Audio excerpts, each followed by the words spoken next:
AFCയുടെ licence holder ആണ്. അപ്പൊ ഇതുപോലുള്ള ലൈസൻസിലേക്ക് അപ്ലൈ ചെയ്യേണ്ടത് എങ്ങനെയാണെന്നുള്ള കൺഫ്യൂഷൻ. 18 വയസ്സായാൽ ബേസിക് ഫുട്ബോളിംഗ് അറിയുന്ന ആളുകൾക്ക് എല്ലാവർക്കും അപ്ലൈ ചെയ്യാം.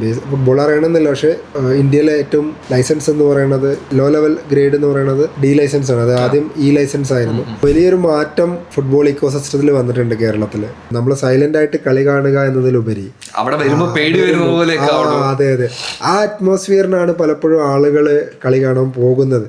ഒരുപാട് പേർക്ക് ഇപ്പോൾ ഫുട്ബോളിനോട് ഇഷ്ടം ഉണ്ടാവാം, ഫുട്ബോളിലേക്ക് എത്തണം എന്ന് ആഗ്രഹം ഉണ്ടാവാം, പക്ഷെ എങ്ങനെയാ എന്താ എന്നൊന്നും അറിയണ്ടാവില്ല. ഒരു പരിധിവരെയുള്ള കാര്യങ്ങൾ കുട്ടികളുടെ കയ്യിലും അല്ലെങ്കിൽ കളിക്കാരന്റെ കയ്യിലും ഒരു പരിധിവരെയുള്ള കാര്യങ്ങളെ നമ്മുടെ ഇക്കോസിസ്റ്റമാണ്.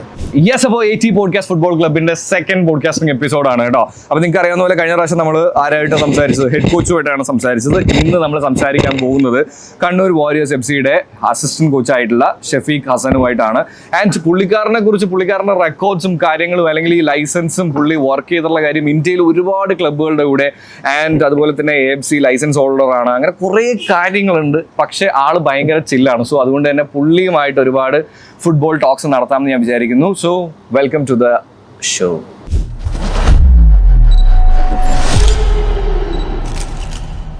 യെസ്, അപ്പോൾ AT പോഡ്കാസ്റ്റിന്റെ അടുത്തൊരു എപ്പിസോഡിലേക്ക് എല്ലാവർക്കും സ്വാഗതം. ഇന്നും നമ്മൾ കണ്ണൂർ വാരിയേഴ്സ് FCയുടെ അസിസ്റ്റന്റ് കോച്ച് ആയിട്ടുള്ള ഷഫീഖ് ബ്രോ ആയിട്ടാണ് നമ്മൾ ഇവിടെ നിൽക്കുന്നത്. സോ എനിക്ക് ഒരുപാട് സന്തോഷമുണ്ട്. കാര്യം എന്താണെന്ന് വെച്ച് കഴിഞ്ഞാൽ നമ്മൾ ഹെഡ് കോച്ചുമായിട്ട് സംസാരിച്ചു, ഇനി അസിസ്റ്റന്റ് കോച്ചുമായിട്ടാണ് നമ്മൾ ഇനി കാര്യങ്ങൾ സംസാരിക്കാനായിട്ട് പോകുന്നത്. ഓൾറെഡി ഒരു ഇൻട്രോ ഞാൻ ഇങ്ങനെ വലിയ സംഭവമൊക്കെ പറഞ്ഞു വെച്ചിട്ടുണ്ട്. അപ്പോൾ എന്തായാലും welcome to our show. Thank you. എന്ത് പറയുന്നു? സുഖമായിരിക്കുന്നു. ഈ സീസൺ എങ്ങനെയുണ്ട്? സീസൺ അടിപൊളിയാണ്. സീസൺ 2 മാച്ചുകൾ കഴിഞ്ഞു. 2 മാച്ച് കഴിഞ്ഞ് 3-ാമത്തെ മാച്ചിന് വേണ്ടിയിട്ടുള്ള പ്രിപ്പറേഷൻ നടന്നുകൊണ്ടിരിക്കുകയാണ്. തോൽവിയില്ലാതെ നിൽക്കുകയാണ്. തീർച്ചയായിട്ടും അതൊരു സന്തോഷമുള്ള കാര്യമാണ്. എല്ലാ മാച്ചുകളിലും ഞങ്ങൾ ഇപ്പോൾ 2 മാച്ചും കളിച്ചത് എവേ മാച്ചാണ്. ഇനി അടുത്ത് കളിക്കാൻ പോകുന്ന 2 മാച്ചുകളും എവേ മാച്ചുകളാണ്. അപ്പൊ അത് കഴിഞ്ഞ് ഹോമിലേക്ക് നമുക്ക് എന്താ പറയാ ഒരു എനർജി കൊണ്ടുവരാൻ, അതെ ഒരു എനർജി കൊണ്ടുവരാൻ പറ്റും നമ്മൾ വിശ്വസിക്കുന്നു. കളിക്കാരെല്ലാവരും റെഡിയാണ്. പിന്നെ ഏറ്റവും നമ്മളിതിൽ പറയുമല്ലോ, ഈ എവേ മാച്ചിലാണ് നമ്മൾ കുറച്ചും കൂടെ പെർഫോം. കാരണം ഹോം മാച്ചിലേക്ക് വരുമ്പോൾ നമ്മുടെ പ്രഷർ സംഭവങ്ങളൊക്കെ ഉണ്ടെങ്കിലും എവേ മാച്ചിൽ സ്കോർ ചെയ്യുന്ന പോയിന്റ്സ് എപ്പോഴും ഒരു ബോണസ് ആണെന്നുള്ള ഒരു സംഭവം കൂടെ ഉണ്ടല്ലോ. അതെ, അവരുടെ കാണികളുടെ മുമ്പിൽ വെച്ചിട്ട് അല്ലെങ്കിൽ അവരുടെ സ്റ്റേഡിയത്തിൽ വെച്ചിട്ട് നമുക്ക് പോയിന്റ് വിൻ ചെയ്യാൻ പറ്റുന്നത്, അത് vote over the point, win ആണെങ്കിലും ഡ്രോ ആണെങ്കിലും അത് എപ്പോഴും ഒരു പോസിറ്റീവ് സൈനാണ്. നമ്മുടെ ഗ്രൗണ്ടിലേക്ക് വരുന്ന സമയത്ത് നമുക്ക് നമ്മുടെ 12th മാൻ എപ്പോഴും ഉണ്ടാവും. അതെ അതെ അതെ, ഞങ്ങളെ സംബന്ധിച്ച് റെഡ് മാരൈനേഴ്സ് ഉണ്ട്. അവര് ഈവൻ എവേ മാച്ചിൽ ഞങ്ങളുടെ കൂടെ ട്രാവൽ ചെയ്യാറുണ്ട്. എന്നാൽ കൂടിയും അതിന്റെ ഒരു സ്ട്രെങ്ത് എന്ന് പറയുന്നത് എപ്പോഴും വലുതായിരിക്കും ഹോം ഗ്രൗണ്ടിൽ. എങ്ങനെയുണ്ട് ഇപ്പൊ 2ാമത്തെ സീസണാണ് കേരള സൂപ്പർ ലീഗിലേക്ക് വരുമ്പോൾ, സൂപ്പർ ലീഗ് കേരളയിലേക്ക് വരുമ്പോൾ ആൻഡ് എന്ത് തോന്നുന്നു ആ ഒരു നമ്മുടെ ലീഗിനെ കുറിച്ച്? മൊത്തത്തിൽ വലിയൊരു മാറ്റം ഫുട്ബോൾ ഇക്കോസിസ്റ്റത്തിൽ വന്നിട്ടുണ്ട് കേരളത്തിൽ. അപ്പോൾ ഇന്നലത്തെ മാച്ച് തന്നെ നോക്കുകയാണെങ്കിൽ ഏകദേശം 23,000 അറൌണ്ട് 23,000 ഒഫീഷ്യലി പയ്യനാട് സ്റ്റേഡിയത്തിൽ ഉണ്ടായിരുന്നു. അത് മാത്രമല്ല, നമ്മൾ ഫോറിൻ കൺട്രികളിലൊക്കെ കണ്ടുവരുന്ന ഒരു culture celebration, the way how they are making the atmosphere, അതിനൊരു ഇലക്ട്രിഫൈങ് അറ്റ്മോസ്ഫിയർ. പോയില്ല, ഞാൻ കണ്ടാൽ തന്നെ നമുക്കത് ഫീൽ ചെയ്യുന്നത്. ഈ ജർമ്മനി ബുണ്ടസ് ലീഗയിലൊക്കെ ഉണ്ടാവുന്നത് പോലുള്ള അത്രയും പവർഫുൾ ആയിട്ടുള്ള സെലിബ്രേഷൻ ഒക്കെ കാണുന്നത്. അതെ അതെ അതെ അതെ, ഇന്നലെ അത് എനിക്ക് തോന്നുന്നു മഴയുമായിരുന്നു. അതെ, ഒരാൾ പോലും സ്റ്റേഡിയം വിട്ട് പോയില്ല എന്നുള്ളത് ഭയങ്കര അത്ഭുതപ്പെടുത്തുന്ന ഒരു കാര്യമാണ്. TV കണ്ട സമയത്ത് ചെറിയ കുട്ടികളുണ്ടായിരുന്നു. ചെറിയ കുട്ടികളുടെ നനയാതിരിക്കാൻ വേണ്ടിയിട്ട് ചെറിയ ഈ വാട്ടർ ക്യാനിന്റെ ഇത് വെച്ചിട്ടൊക്കെ ആൾക്കാരാ ഭയങ്കരമായിട്ടുള്ളൊരു എന്താ പറയാ ഒരു സ്വീകാര്യത സൂപ്പർ ലീഗ് കേരളയ്ക്ക് കേരളത്തിലെ ജനങ്ങൾക്ക് വന്നിട്ടുണ്ട്. അപ്പൊ ഇനി അടുത്ത സീസണിലേക്ക് അതൊരു പ്രചോദനമാകുന്നു കരുതുന്നു. ഇനിയുള്ള മാച്ചുകളിലും അത് എല്ലാവർക്കും ഒരു ഇൻസ്പിറേഷനും കൂടിയാണെന്ന് കരുതുന്നു. എല്ലാ ഹോം ക്രൗഡും അതൊരു വാശിയായിട്ട് എടുക്കും. മലപ്പുറം ചെയ്യുന്നത് പോലെ അല്ലെങ്കിൽ കാലിക്കറ്റ് ചെയ്യുന്നത് പോലെ കണ്ണൂർ ചെയ്യുന്ന പോലെ നമുക്കും ചെയ്യണം എന്നുള്ള ഒരു സാധനം വരും എന്ന് എനിക്ക് തോന്നുന്നു. ഒരു കൾച്ചർ ബിൽഡ് ചെയ്ത് വരാം. അതെ അതെ അതെ, സ്പോർട്സ് കൾച്ചർ അല്ലെങ്കിൽ ഒരു ഫുട്ബോളിംഗ് കൾച്ചർ നമുക്ക് വരും തോന്നുന്നു. എനിക്ക് അതിൻ്റെ കൂടെ തന്നെ ചോദിക്കണം തോന്നി. നമുക്കിപ്പോൾ സത്യത്തിൽ ഞാൻ പലരും പറഞ്ഞു കേട്ടിട്ടുണ്ട്. ഇപ്പോൾ നമുക്ക് കുറച്ച് ഫ്രണ്ട്സ് കാര്യങ്ങൾ ഫുട്ബോളിങ്ങിലൊക്കെ ഉള്ളപ്പോൾ തന്നെ പറഞ്ഞു കേട്ടിട്ടുള്ളതാണ്. നമ്മുടെ കേരളത്തിനുള്ളൊരു പ്രശ്നമായിട്ടുള്ളത് എന്താണെന്ന് വെച്ച് കഴിഞ്ഞാൽ നമുക്ക് ഇതുപോലുള്ള ലീഗ് മാച്ചസ് ഒക്കെ ഭയങ്കര കുറവാണ്. എന്ന് വെച്ച് കഴിഞ്ഞാൽ ഇപ്പോൾ കോമ്പറ്റീഷൻ ലെവലിലേക്ക് കളിക്കാൻ പറ്റുന്ന പോലുള്ള ലീഗ് മാച്ചസ് കുറവാണെന്നുള്ളത് പറയുന്നുണ്ട്. അതിനെക്കുറിച്ച് അത് ഒരു പരിധി വരെ റെഡിയാണ്. കാരണം നമ്മൾ പണ്ട് കാലങ്ങളിൽ നമുക്ക് ഓഡിയൻസ് ഉണ്ടായിരുന്നു. ആ ഓഡിയൻസ് എന്ന് പറയുന്നത് നമുക്ക് പണ്ട് കാലങ്ങളിൽ എന്താ പറയുക, എന്റർടൈൻമെന്റ്സ് അധികം ഉണ്ടായിരുന്നില്ല. ഇപ്പം നാട്ടിൽ വരുന്ന ഫുട്ബോൾ ചാമ്പ്യൻഷിപ്പുകളും സർക്കസുകളും അതുപോലത്തെ നാടകങ്ങളൊക്കെ ആയിരുന്നു അവരുടെ വൺ വേ ഓഫ് എന്റർടൈൻമെന്റ് എന്ന് പറയുന്നത്. അത് വൺസിന്റെ വായിലായിരിക്കും പലപ്പോഴും വരിക. അപ്പോൾ അതിനെ അവർ വളരെയധികം വലിയ ആഘോഷങ്ങളായി എടുക്കാറുണ്ട്. ഇന്ന് എല്ലാവരുടെ ഫിംഗർ ടിപ്പിലും എന്റർടൈൻമെന്റ്സ് ഉണ്ട്. അപ്പോൾ അതുകൊണ്ട് തന്നെ നമ്മൾ എന്റർടൈൻമെന്റ് ബിസിനസ് എന്ന് പറയുന്നത് അത് എങ്ങനെ ആളുകളിലേക്ക് ഡെലിവറി ചെയ്യുന്നു എന്നുള്ളതാണ്. അപ്പോൾ അതിൽ സൂപ്പർ ലീഗ് കേരള ഒരു ഡിഫറൻസ് ഉണ്ടാക്കിയിട്ടുണ്ട്. അപ്പോൾ കഴിഞ്ഞ വർഷവും ഈ വർഷം ഏകദേശം 6 ടീമുകളാണ് സൂപ്പർ ലീഗിലുള്ളത്. എൻ്റെ അറിവനുസരിച്ച് സൂപ്പർ ലീഗിലുള്ള സംസാരം വരും വർഷങ്ങളിൽ കൂടുതൽ ടീമുകൾ ഉൾക്കൊള്ളിക്കാനായിരിക്കും. സ്വാഭാവികമായിട്ടും ലീഗിൻ്റെയും ലെങ്ത് കൂടും. അങ്ങനെ ലീഗിൻ്റെ ലെങ്ത് കൂടുകയാണെന്നുണ്ടെങ്കിൽ എനിക്ക് തോന്നുന്നത് അത് സ്ട്രെച്ച് ആവാനുള്ള ചാൻസ് ഉണ്ട്, പോസിബിലിറ്റി. ഇപ്പോൾ 4 മാസം 4 മാസം എന്നുള്ളതിൽ നിന്നും 5 മാസത്തിലേക്കും 6 മാസത്തിലേക്കും സ്ട്രെച്ച് ആവാനുള്ള ഒരു സാധ്യത ഞാൻ കാണുന്നുണ്ട്. അത് ഈ കൾച്ചറിനെ കൂടുതൽ ഇത് ചെയ്യും, മൗണ്ട് ചെയ്യും. അത് എല്ലാ ഫാൻസിനും കൂടുതൽ മാച്ചുകൾ കാണാൻ. ഇപ്പൊ തന്നെ ഹോം ആൻഡ് അവേ എന്ന് പറയുമ്പോൾ തന്നെ പ്രിപ്പറേഷൻ വരുന്നു, കാര്യങ്ങൾ വരുന്നു, ഫാൻസ് അതിന് റെഡി ആവുന്നു, വീഡിയോസ് വരുന്നുണ്ട്, ഭയങ്കര കാര്യമായിട്ടുള്ള ഒരു ചേഞ്ച് കാണാൻ പറ്റുന്നുണ്ട്. അത് ശരിക്കും ഈ പ്രൊഫഷന് തന്നെ ഒരു ബൂസ്റ്റിംഗ് ആണ്. എനിക്ക് തോന്നുന്നു അതിനൊരു വലിയ ഒരു പരിധിവരേക്കും സൂപ്പർ ലീഗും ഇന്ത്യൻ ISL-ഉം നമ്മളെ സഹായിച്ചിട്ടുണ്ടെന്ന് തോന്നുന്നു. തീർച്ചയായിട്ടും ഫാൻ ബിൽഡിംഗ്. അതെ എല്ലാവരും കണ്ടിട്ടുണ്ട്. ഇപ്പം കേരളത്തിൽ കേരള ബ്ലാസ്റ്റേഴ്സിന്റെ എക്സാമ്പിൾ എടുക്കുകയാണെങ്കിൽ മഞ്ഞപ്പട എന്ന് പറയുന്ന ഒരു ഫാൻസ് അസോസിയേഷന് ഈസ്റ്റ് ബംഗാൾ നമ്മൾ കൊൽക്കട്ടയിലൊക്കെ പലപ്പോഴും കണ്ടിട്ടുണ്ട്. എന്നാൽ കൂടിയും ഒരു ഫോറിൻ കൾച്ചർ അല്ലെങ്കിൽ ഒരു വേ ഓഫ് സെലിബ്രേഷൻ അല്ലെങ്കിൽ ആ ഒരു അറ്റ്മോസ്ഫിയർ ക്രിയേറ്റ് ചെയ്യുന്നത് വളരെ ചുരുങ്ങിയ ക്ലബുകളാണ്. അതെ, BFC ഒരു എക്സാമ്പിളാണ്. കേരള ബ്ലാസ്റ്റേഴ്സിന്റെ മഞ്ഞപ്പട അല്ലെങ്കിൽ വെസ്റ്റ് ബ്ലോക്ക് അവര് ഒരു എക്സാമ്പിളാണ്. അപ്പൊ അത് പലരും ഒരു ചാൻഡിങ്, അപ്പൊ അതൊക്കെയാണ് ശരിക്കും നമ്മൾ സൈലന്റ് ആയിട്ട് കളി കാണുക എന്നതിലുപരി അതെ ആ അറ്റ്മോസ്ഫിയറിനാണ് പലപ്പോഴും ആളുകള് കളി കാണാൻ പോകുന്നത്. മറ്റേത് കളി കാണാൻ എല്ലാവർക്കും TV-യിൽ ഇരുന്നാലും കളി കാണാം. പക്ഷെ അവര് സ്റ്റേഡിയത്തിൽ പോകുന്ന ഒരു അറ്റ്മോസ്ഫിയർ ഫീൽ ചെയ്യാനാണ്. ആ അറ്റ്മോസ്ഫിയർ എനിക്ക് തോന്നുന്നത് നമ്മളെ കേരളത്തിലെ പല ഫാൻസ് ഗ്രൂപ്പുകളും പല ക്ലബുകളും സിനിമ കാണുന്നതിനേക്കാൾ എഫക്റ്റ് ആണ് തിയേറ്ററിൽ പോയിട്ട്. അതുപോലെയാണ് കളി നമുക്ക് TV-യിൽ ഇരുന്ന് കാണാം, ഫോണിലിരുന്ന് കാണാം. പക്ഷെ കാണണമെന്നുണ്ടെങ്കിൽ ആ ഒരു എഫക്ട് കിട്ടണമെന്നുണ്ടെങ്കിൽ സ്റ്റേഡിയത്തിൽ പോകുമ്പോൾ കിട്ടുന്ന അറ്റ്മോസ്ഫിയർ അത് എൻറ്റയർലി ഡിഫറെന്റ്. ഇപ്പോൾ എനിക്ക് ഇവിടെ ഇരുന്നാല് ഇന്നലെ ഈക്വലൈസിങ് ആ ഒരു കംബാക്ക് എങ്ങനെ വന്നു, അതിന്റെ ആ ആളുകളുടെ ആ ഒരു റോറിങ്ങും അതുപോലെ തന്നെ ഒരു റിയാക്ഷനും അത് നമുക്ക് വൺസിന്റെ ലൈഫേ കിട്ടുള്ളൂ. അത് ആ സമയത്ത് തന്നെ നമുക്ക് കിട്ടണം. പ്രത്യേകിച്ച് ഒരു ടീം ഹോം ടീം ഡൗൺ ചെയ്ത് നിൽക്കുന്നു, അതിൽ നിന്ന് അവർ കംബാക്ക് ചെയ്ത് വരുന്നു. അത് ആ ഒരു അറ്റ്മോസ്ഫിയർ അവിടെ ഇരുന്ന് ഫീൽ ചെയ്ത ആളുകൾക്ക് കണ്ടപ്പോഴേ ഭയങ്കര നമുക്ക് ഞാനിങ്ങനെ പോകണം എന്ന് വിചാരിച്ചു. കാരണം അതിന് മുന്നേ ഉള്ള കുറെ വിഷ്വൽസ് എല്ലാം കണ്ടപ്പോഴേ അവിടെ പോകണം കാണണം എന്നൊക്കെ വിചാരിച്ചോണ്ടിരുന്നതാണ്. പക്ഷെ ഇന്നലത്തെ സാധനം ഒരിക്കലും എക്സ്പെക്ട് ചെയ്യുന്നതിന് എന്ന് വെച്ചാൽ നമ്മളൊക്കെ പ്രതീക്ഷിക്കുന്നതിനേക്കാളും വലിയൊരു സെലിബ്രേഷൻ ആണ്. ഓക്കെ, ഇനി നമുക്ക് കണ്ണൂർ വാരിയേഴ്സ് FC-യിലേക്ക് തന്നെ വരാം. ഇപ്പം സെക്കൻഡ് സീസൺ ആണ്. എങ്ങനെയുണ്ട് ടീമിന്റെ ഒരു മൊത്തത്തിലുള്ള ഒരു വിലയിരുത്തൽ എങ്ങനെയാണ്? നമ്മള് കഴിഞ്ഞ സീസണിൽ നിന്നും മിക്ക ആളുകളെയും നമ്മൾ റിട്ടേൺ ചെയ്തിട്ടുണ്ട്. അത് ടെക്നിക്കൽ സ്റ്റാഫിലാണെങ്കിലും അതുപോലെ തന്നെ കളിക്കാരിലാണെങ്കിലും നമ്മൾ ചെയ്തിട്ടുണ്ട്. അത് മാനേജ്മെന്റിന്റെ പോളിസിയാണ്. നമ്മളൊരു ലോങ് ടേം പ്രൊജക്റ്റാണ് കണ്ണൂർ വാരിയേഴ്സ് എന്ന് പറയുന്നത്. അപ്പോൾ അതുകൊണ്ട് തന്നെ കളിക്കാരും നമ്മുടെ കൾച്ചറും ഇതും തമ്മിൽ വലിയ വ്യത്യാസമില്ല കഴിഞ്ഞ സീസണിൽ നിന്ന് വരുന്ന സമയത്ത്. ഈവൻ നമ്മുടെ പ്ലേയിങ് സ്റ്റൈലിൽ തന്നെ വ്യത്യാസമില്ല. അപ്പോൾ നമ്മൾ ഉദ്ദേശിക്കുന്നത് നമ്മുടെ കണ്ണൂർ വാരിയേഴ്സിൻ്റെതായിട്ടുള്ള ഒരു DNA ബിൽഡ് ചെയ്ത് കൊണ്ടുവരിക എന്നുള്ളതാണ്. അപ്പോൾ അതിനെ സംബന്ധിച്ച് നോക്കുന്ന സമയത്ത് ഫസ്റ്റ് 2 മാച്ചിലും നമുക്ക് ഒരു പരിധി വരെ, കാരണം ഈ കോമ്പറ്റീഷൻ്റെ ഒരു പ്രത്യേകത നമുക്കറിയാം, ഇത് ഷോർട്ട് ടേം കോമ്പറ്റീഷനാണ്.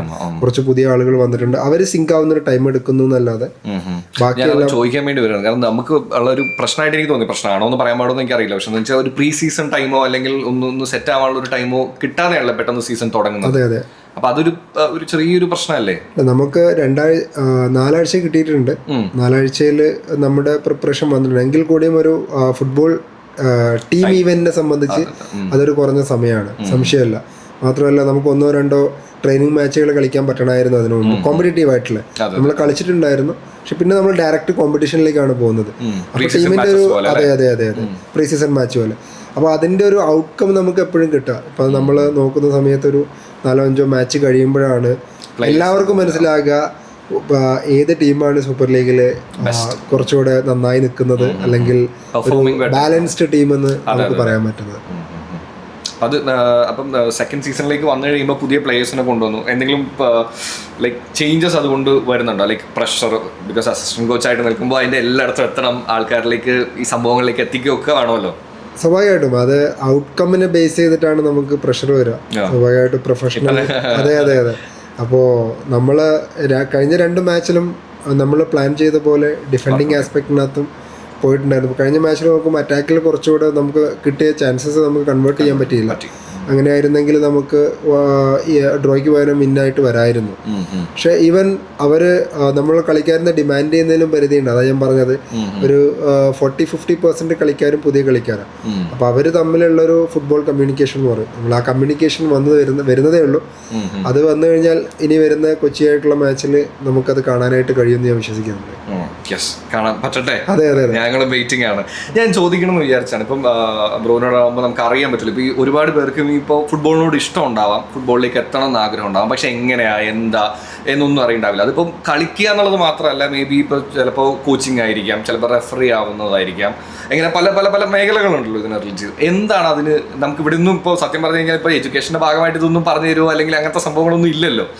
അപ്പോൾ അതിലേക്ക് ഉള്ളൊരു അതിൽ ഒരു പരിധിവരെയുള്ള കാര്യങ്ങൾ കുട്ടികളുടെ കയ്യിലും അല്ലെങ്കിൽ കളിക്കാരൻ്റെ കയ്യിലും ഒരു പരിധിവരെയുള്ള കാര്യങ്ങൾ നമ്മുടെ ഇക്കോസിസ്റ്റമാണ്.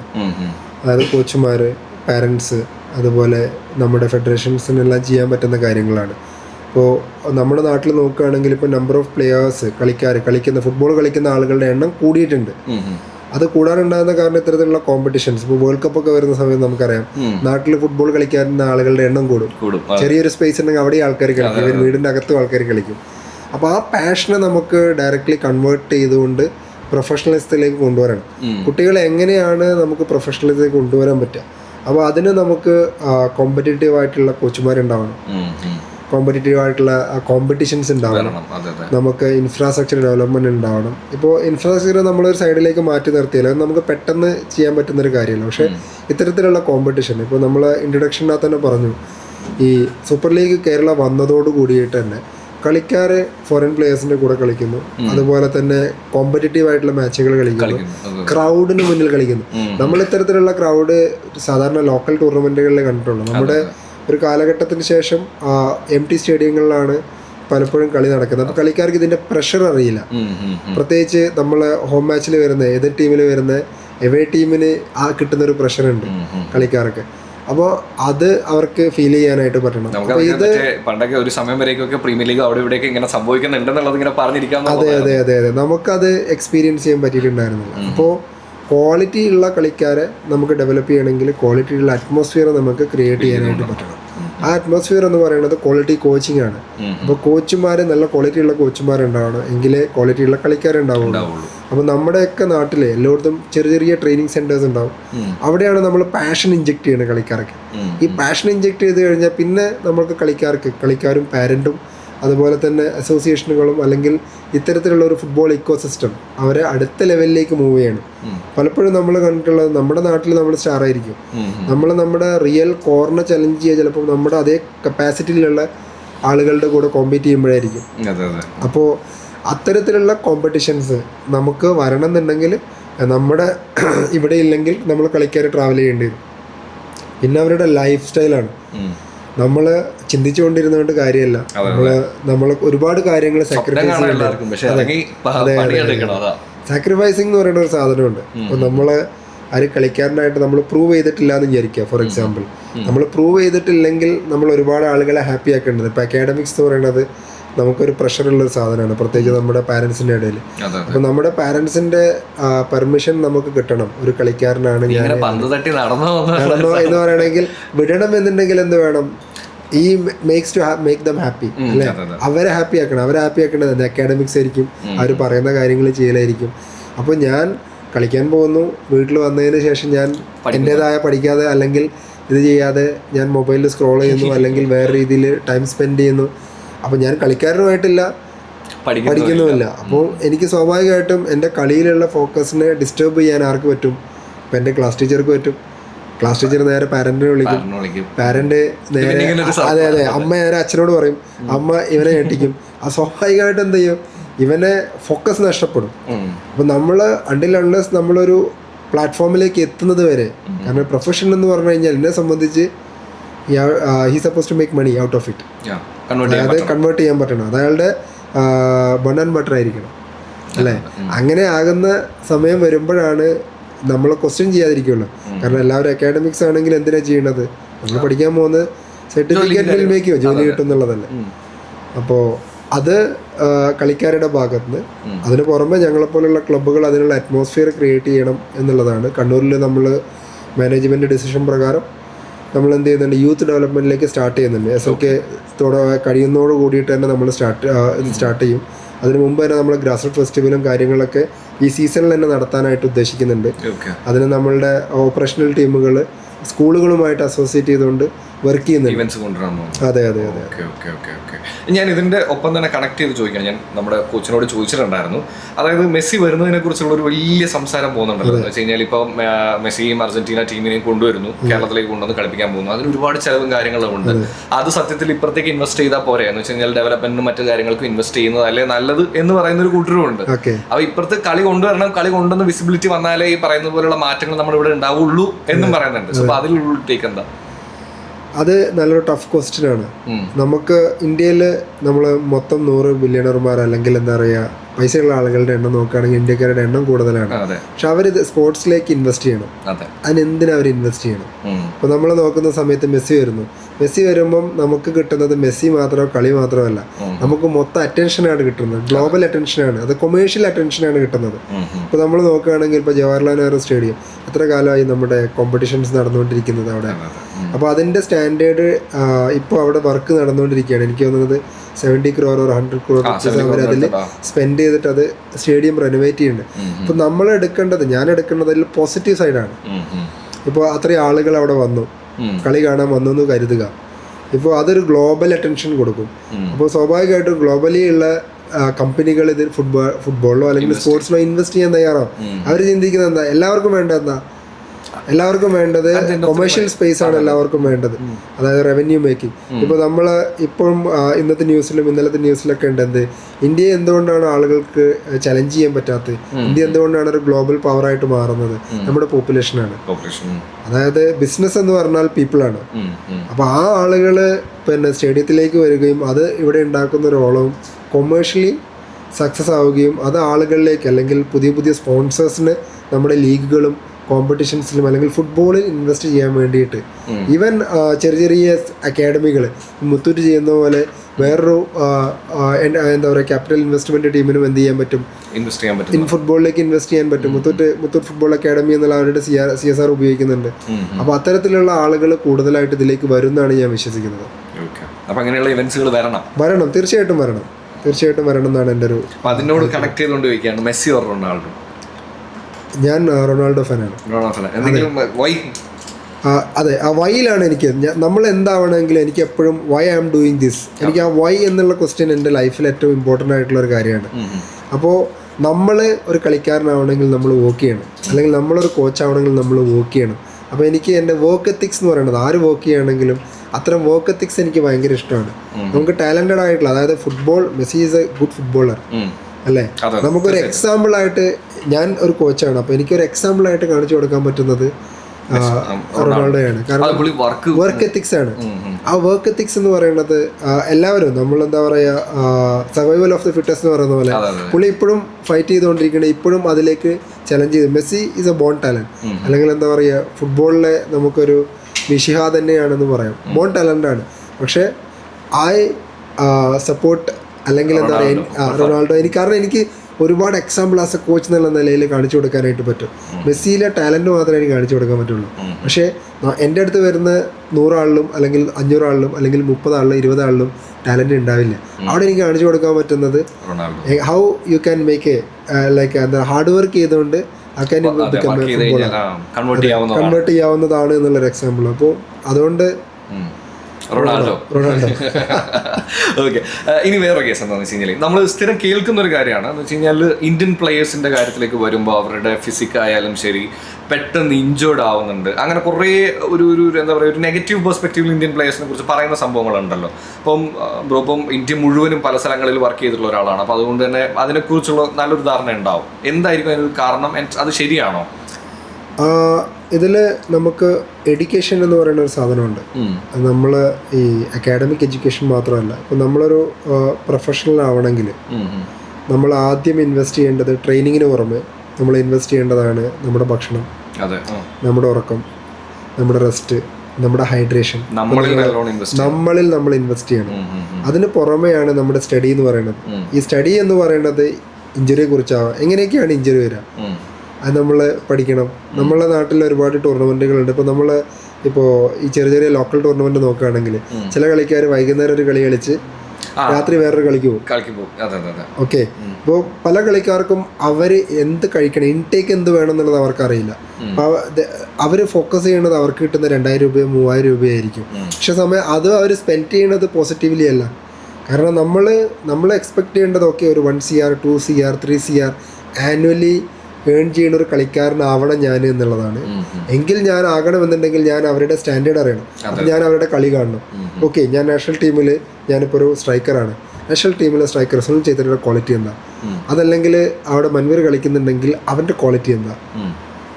ഞാൻ വിങ്ങർ ആണെങ്കിൽ ആ വിങ്ങർ പൊസിഷനിൽ ആരാണ് കളിക്കുന്നത്? ഞാനിപ്പോൾ ഒരു അണ്ടർ 17 ആണെങ്കിലും 19 ആണെങ്കിലും എല്ലാ മാച്ചുകളും യൂട്യൂബിലും അതുപോലെ തന്നെ ഫാൻ കോഡ് അതുപോലത്തെ ഇതിനകത്ത് അവിടെയൊക്കെ ഞാൻ ഇൻവെസ്റ്റ് ചെയ്യേണ്ടത്. ഫാൻ കോഡിൽ സബ്സ്ക്രിപ്ഷൻ എടുക്കുക. അപ്പോൾ എനിക്ക് ലോകത്തുള്ള എല്ലാ കളികളും കാണാൻ പറ്റും യൂത്തിൽ നടക്കുന്നത്. അപ്പോൾ സ്വാഭാവികമായിട്ടും ഞാൻ അറിയുകയാണ് ഞാൻ എവിടെ നിൽക്കുന്നു അയാൾ എവിടെ നിൽക്കുന്നു, എന്താണ് എൻ്റെ ഗ്യാപ്പ്, അതിലെനിക്ക് എങ്ങനെ ആ ലെവലിലേക്ക് എത്താനായിട്ട് പറ്റും, അല്ലെങ്കിൽ വേറെ എവിടേക്ക് കോമ്പറ്റീഷൻസ് ഉണ്ട്. അപ്പം ഞാൻ എന്നിൽ ഇൻവെസ്റ്റ് ചെയ്താൽ മാത്രമേ എനിക്ക് അടുത്ത ലെവലിലേക്ക് പോകാനായിട്ട് പറ്റുള്ളൂ. അപ്പോൾ ഞാൻ കളിക്കുന്നുണ്ട്, കളിച്ചു കഴിഞ്ഞാൽ ഞാൻ എന്ത് കഴിക്കണം, കളിയുടെ മുമ്പ് എന്ത് കഴിക്കണം? ഇത് ഇപ്പം ഒരുപാട് പേർക്ക് അറിയാത്തൊരു കാര്യം കൂടിയാണെന്ന് വെച്ചാൽ അറിയാത്തതാണോ ചില സമയത്ത് എനിക്ക് തോന്നുന്നു പലപ്പോഴും ഇത് അങ്ങനെ ഒരു യൂസ് ടു ആയിട്ട് അങ്ങ് വിട്ടുപോയൊരു കേസും കൂടെയാണ്. അവിടെയാണ് ഇന്നിപ്പോൾ നമുക്ക് ഇപ്പോൾ ഒരു 2 വർഷം മുമ്പ് വരെ നമുക്ക് ചിലപ്പം ഗൂഗിൾ ചെയ്താൽ കിട്ടുമായിരുന്നു. ഇപ്പൊ ChatGPT അടിച്ചു കൊടുത്താൽ വാട്ട് ഈസ് മൈ സ്കെഡ്യൂൾ, അല്ലെങ്കിൽ എന്തൊരു പ്രൊഫഷണൽ ഫുട്ബോളിന്റെ ഡെയിലി റൊട്ടീൻ എന്താ, എന്തൊക്കെ ചെയ്യണം എന്ന് വെച്ചാൽ ആൻസർ കിട്ടി, ഞാനത് ഫോളോ ചെയ്താൽ മതി. അതല്ലെങ്കിൽ എൻ്റെ ബോഡിയിൽ എന്ത് വേണം, സംഭവങ്ങളും കൂടി പറഞ്ഞു തരും. സ്വാഭാവികമായിട്ട് ഇതൊന്നും ചെയ്യില്ല, പോസിറ്റീവായിട്ട് ഇതിനെ ഇൻവെസ്റ്റ് ചെയ്യില്ല. അതിന്റെ സമയം നമ്മൾ റീൽസ് കണ്ടുകൊണ്ടിരിക്കും. സ്ക്രോളിംഗ് ടൈമിൽ റീൽസ് കണ്ടുകൊണ്ടിരുന്നതുകൊണ്ട് എൻ്റെ ടൈമാണ് വേസ്റ്റ് ആവുന്നുള്ളൂ. എനിക്കതിൽ പോസിറ്റീവ് ഇൻകം എന്താ പറയുക ഔട്ട്കം കിട്ടുന്നില്ല. അപ്പോൾ പോസിറ്റീവ് ഔട്ട്കം കിട്ടണം എന്നുണ്ടെങ്കിൽ, ഞാൻ അടുത്ത ലെവലിലേക്ക് പോകണം എന്നുണ്ടെങ്കിൽ ഞാൻ തന്നെ വിചാരിക്കണം. ഞാൻ വിചാരിക്കാണ്ട് വേറെ ആരും വിചാരിച്ചിട്ടും കാര്യമില്ല. അത് പക്ഷെ പലപ്പോഴും എനിക്ക് തോന്നുന്നു അതാ നമ്മളെല്ലാവരും മറ്റേ എന്തെങ്കിലും കിട്ടിക്കഴിയുമ്പോഴേക്കും നമുക്ക് അയ്യോ പറ്റുന്നില്ല എന്ന് പറയുന്നതാണ് ഏറ്റവും കൂടുതൽ ചെയ്യുന്നത്. ആരും അതെ, അവര് അതിലൊരു ഞാനെപ്പോഴും കളിക്കാരോട് പറയണത്, നിങ്ങളിൽ സാറ്റിസ്ഫൈഡ് ആവാതിരിക്കുക. ഇന്നത്തേക്കാൾ ബെറ്റർ ആവാൻ, നാളെ ബെറ്റർ ആവാൻ വേണ്ടിയിട്ട് നമ്മൾ ശ്രമിച്ചുകൊണ്ടിരിക്കുക. അതുകൊണ്ടാണ് ഞാൻ പറഞ്ഞത്, നമ്മൾ ചിലപ്പോൾ ട്രാവൽ ചെയ്യേണ്ടി വരും. നമ്മളിവിടെ നേരെ ബാംഗ്ലൂരേക്ക് പോകേണ്ടി വരും, മുംബൈയിലേക്ക് പോകേണ്ടി വരും, കൽക്കട്ടയിലേക്ക് പോകേണ്ടി വരും. അപ്പോൾ നമുക്ക് ഒരുപാട് സാധനങ്ങൾ സാക്രിഫൈസ് ചെയ്യണ്ടേ. എൻ്റെ ഫ്രണ്ട്സ്, എൻ്റെ വൈകുന്നേരത്തെ ചായ കുടി, അല്ലെങ്കിൽ വൈകുന്നേരം എൻ്റെ കൂട്ടുകാരെടുത്തിട്ടുള്ള ഒരു സിനിമയ്ക്ക് പോക്ക്, ഇങ്ങനെ സാക്രിഫൈസ് ചെയ്യുന്ന ആളുകളെ അവരെന്ത് സാക്രിഫൈസ് ചെയ്യണമെന്ന് ഞാനോ നിങ്ങളെ കാണുന്നില്ല. നമ്മളെന്താ കാണുന്നത്? അവരുടെ സക്സസ് റേറ്റ് മാത്രമേ കാണുന്നുള്ളൂ. അപ്പോൾ പറയുന്നു നല്ല ഭാഗ്യമുള്ള ആളാട്ടോ അവൻ അവിടെ എത്തിയും, അല്ലേ? ഈ ഭാഗ്യം എന്നുള്ള വാക്ക് തന്നെ ഞാൻ ഉപയോഗിക്കാറില്ല. ഞാൻ പലപ്പോഴും അവരോട് പറയാറുണ്ട്, നിങ്ങൾ ആ ചാൻസ് എടുക്കാൻ തയ്യാറാത്തതുകൊണ്ടാണ് ഞാനും നിങ്ങളൊക്കെ എന്ത് ചെയ്യുന്നത്. പണിയെടുക്കുന്നത് നമ്മൾ ആരും കാണുന്നില്ല. നമ്മൾ കാണുന്നത് എന്താ? സക്സസ് ആയിട്ടുള്ളൊരു മെയിൻ സ്ട്രീമിൽ എന്താണോ ഉള്ളത് അത് മാത്രമേ നമ്മൾ കാണുന്നുള്ളൂ. അതിൻ്റെ പുറകിൽ അവരെത്ര സമയം ഉറങ്ങുന്നുണ്ട്, അവരെത്ര സമയം, നമ്മൾക്ക് തന്നെ നോക്കാമല്ലോ.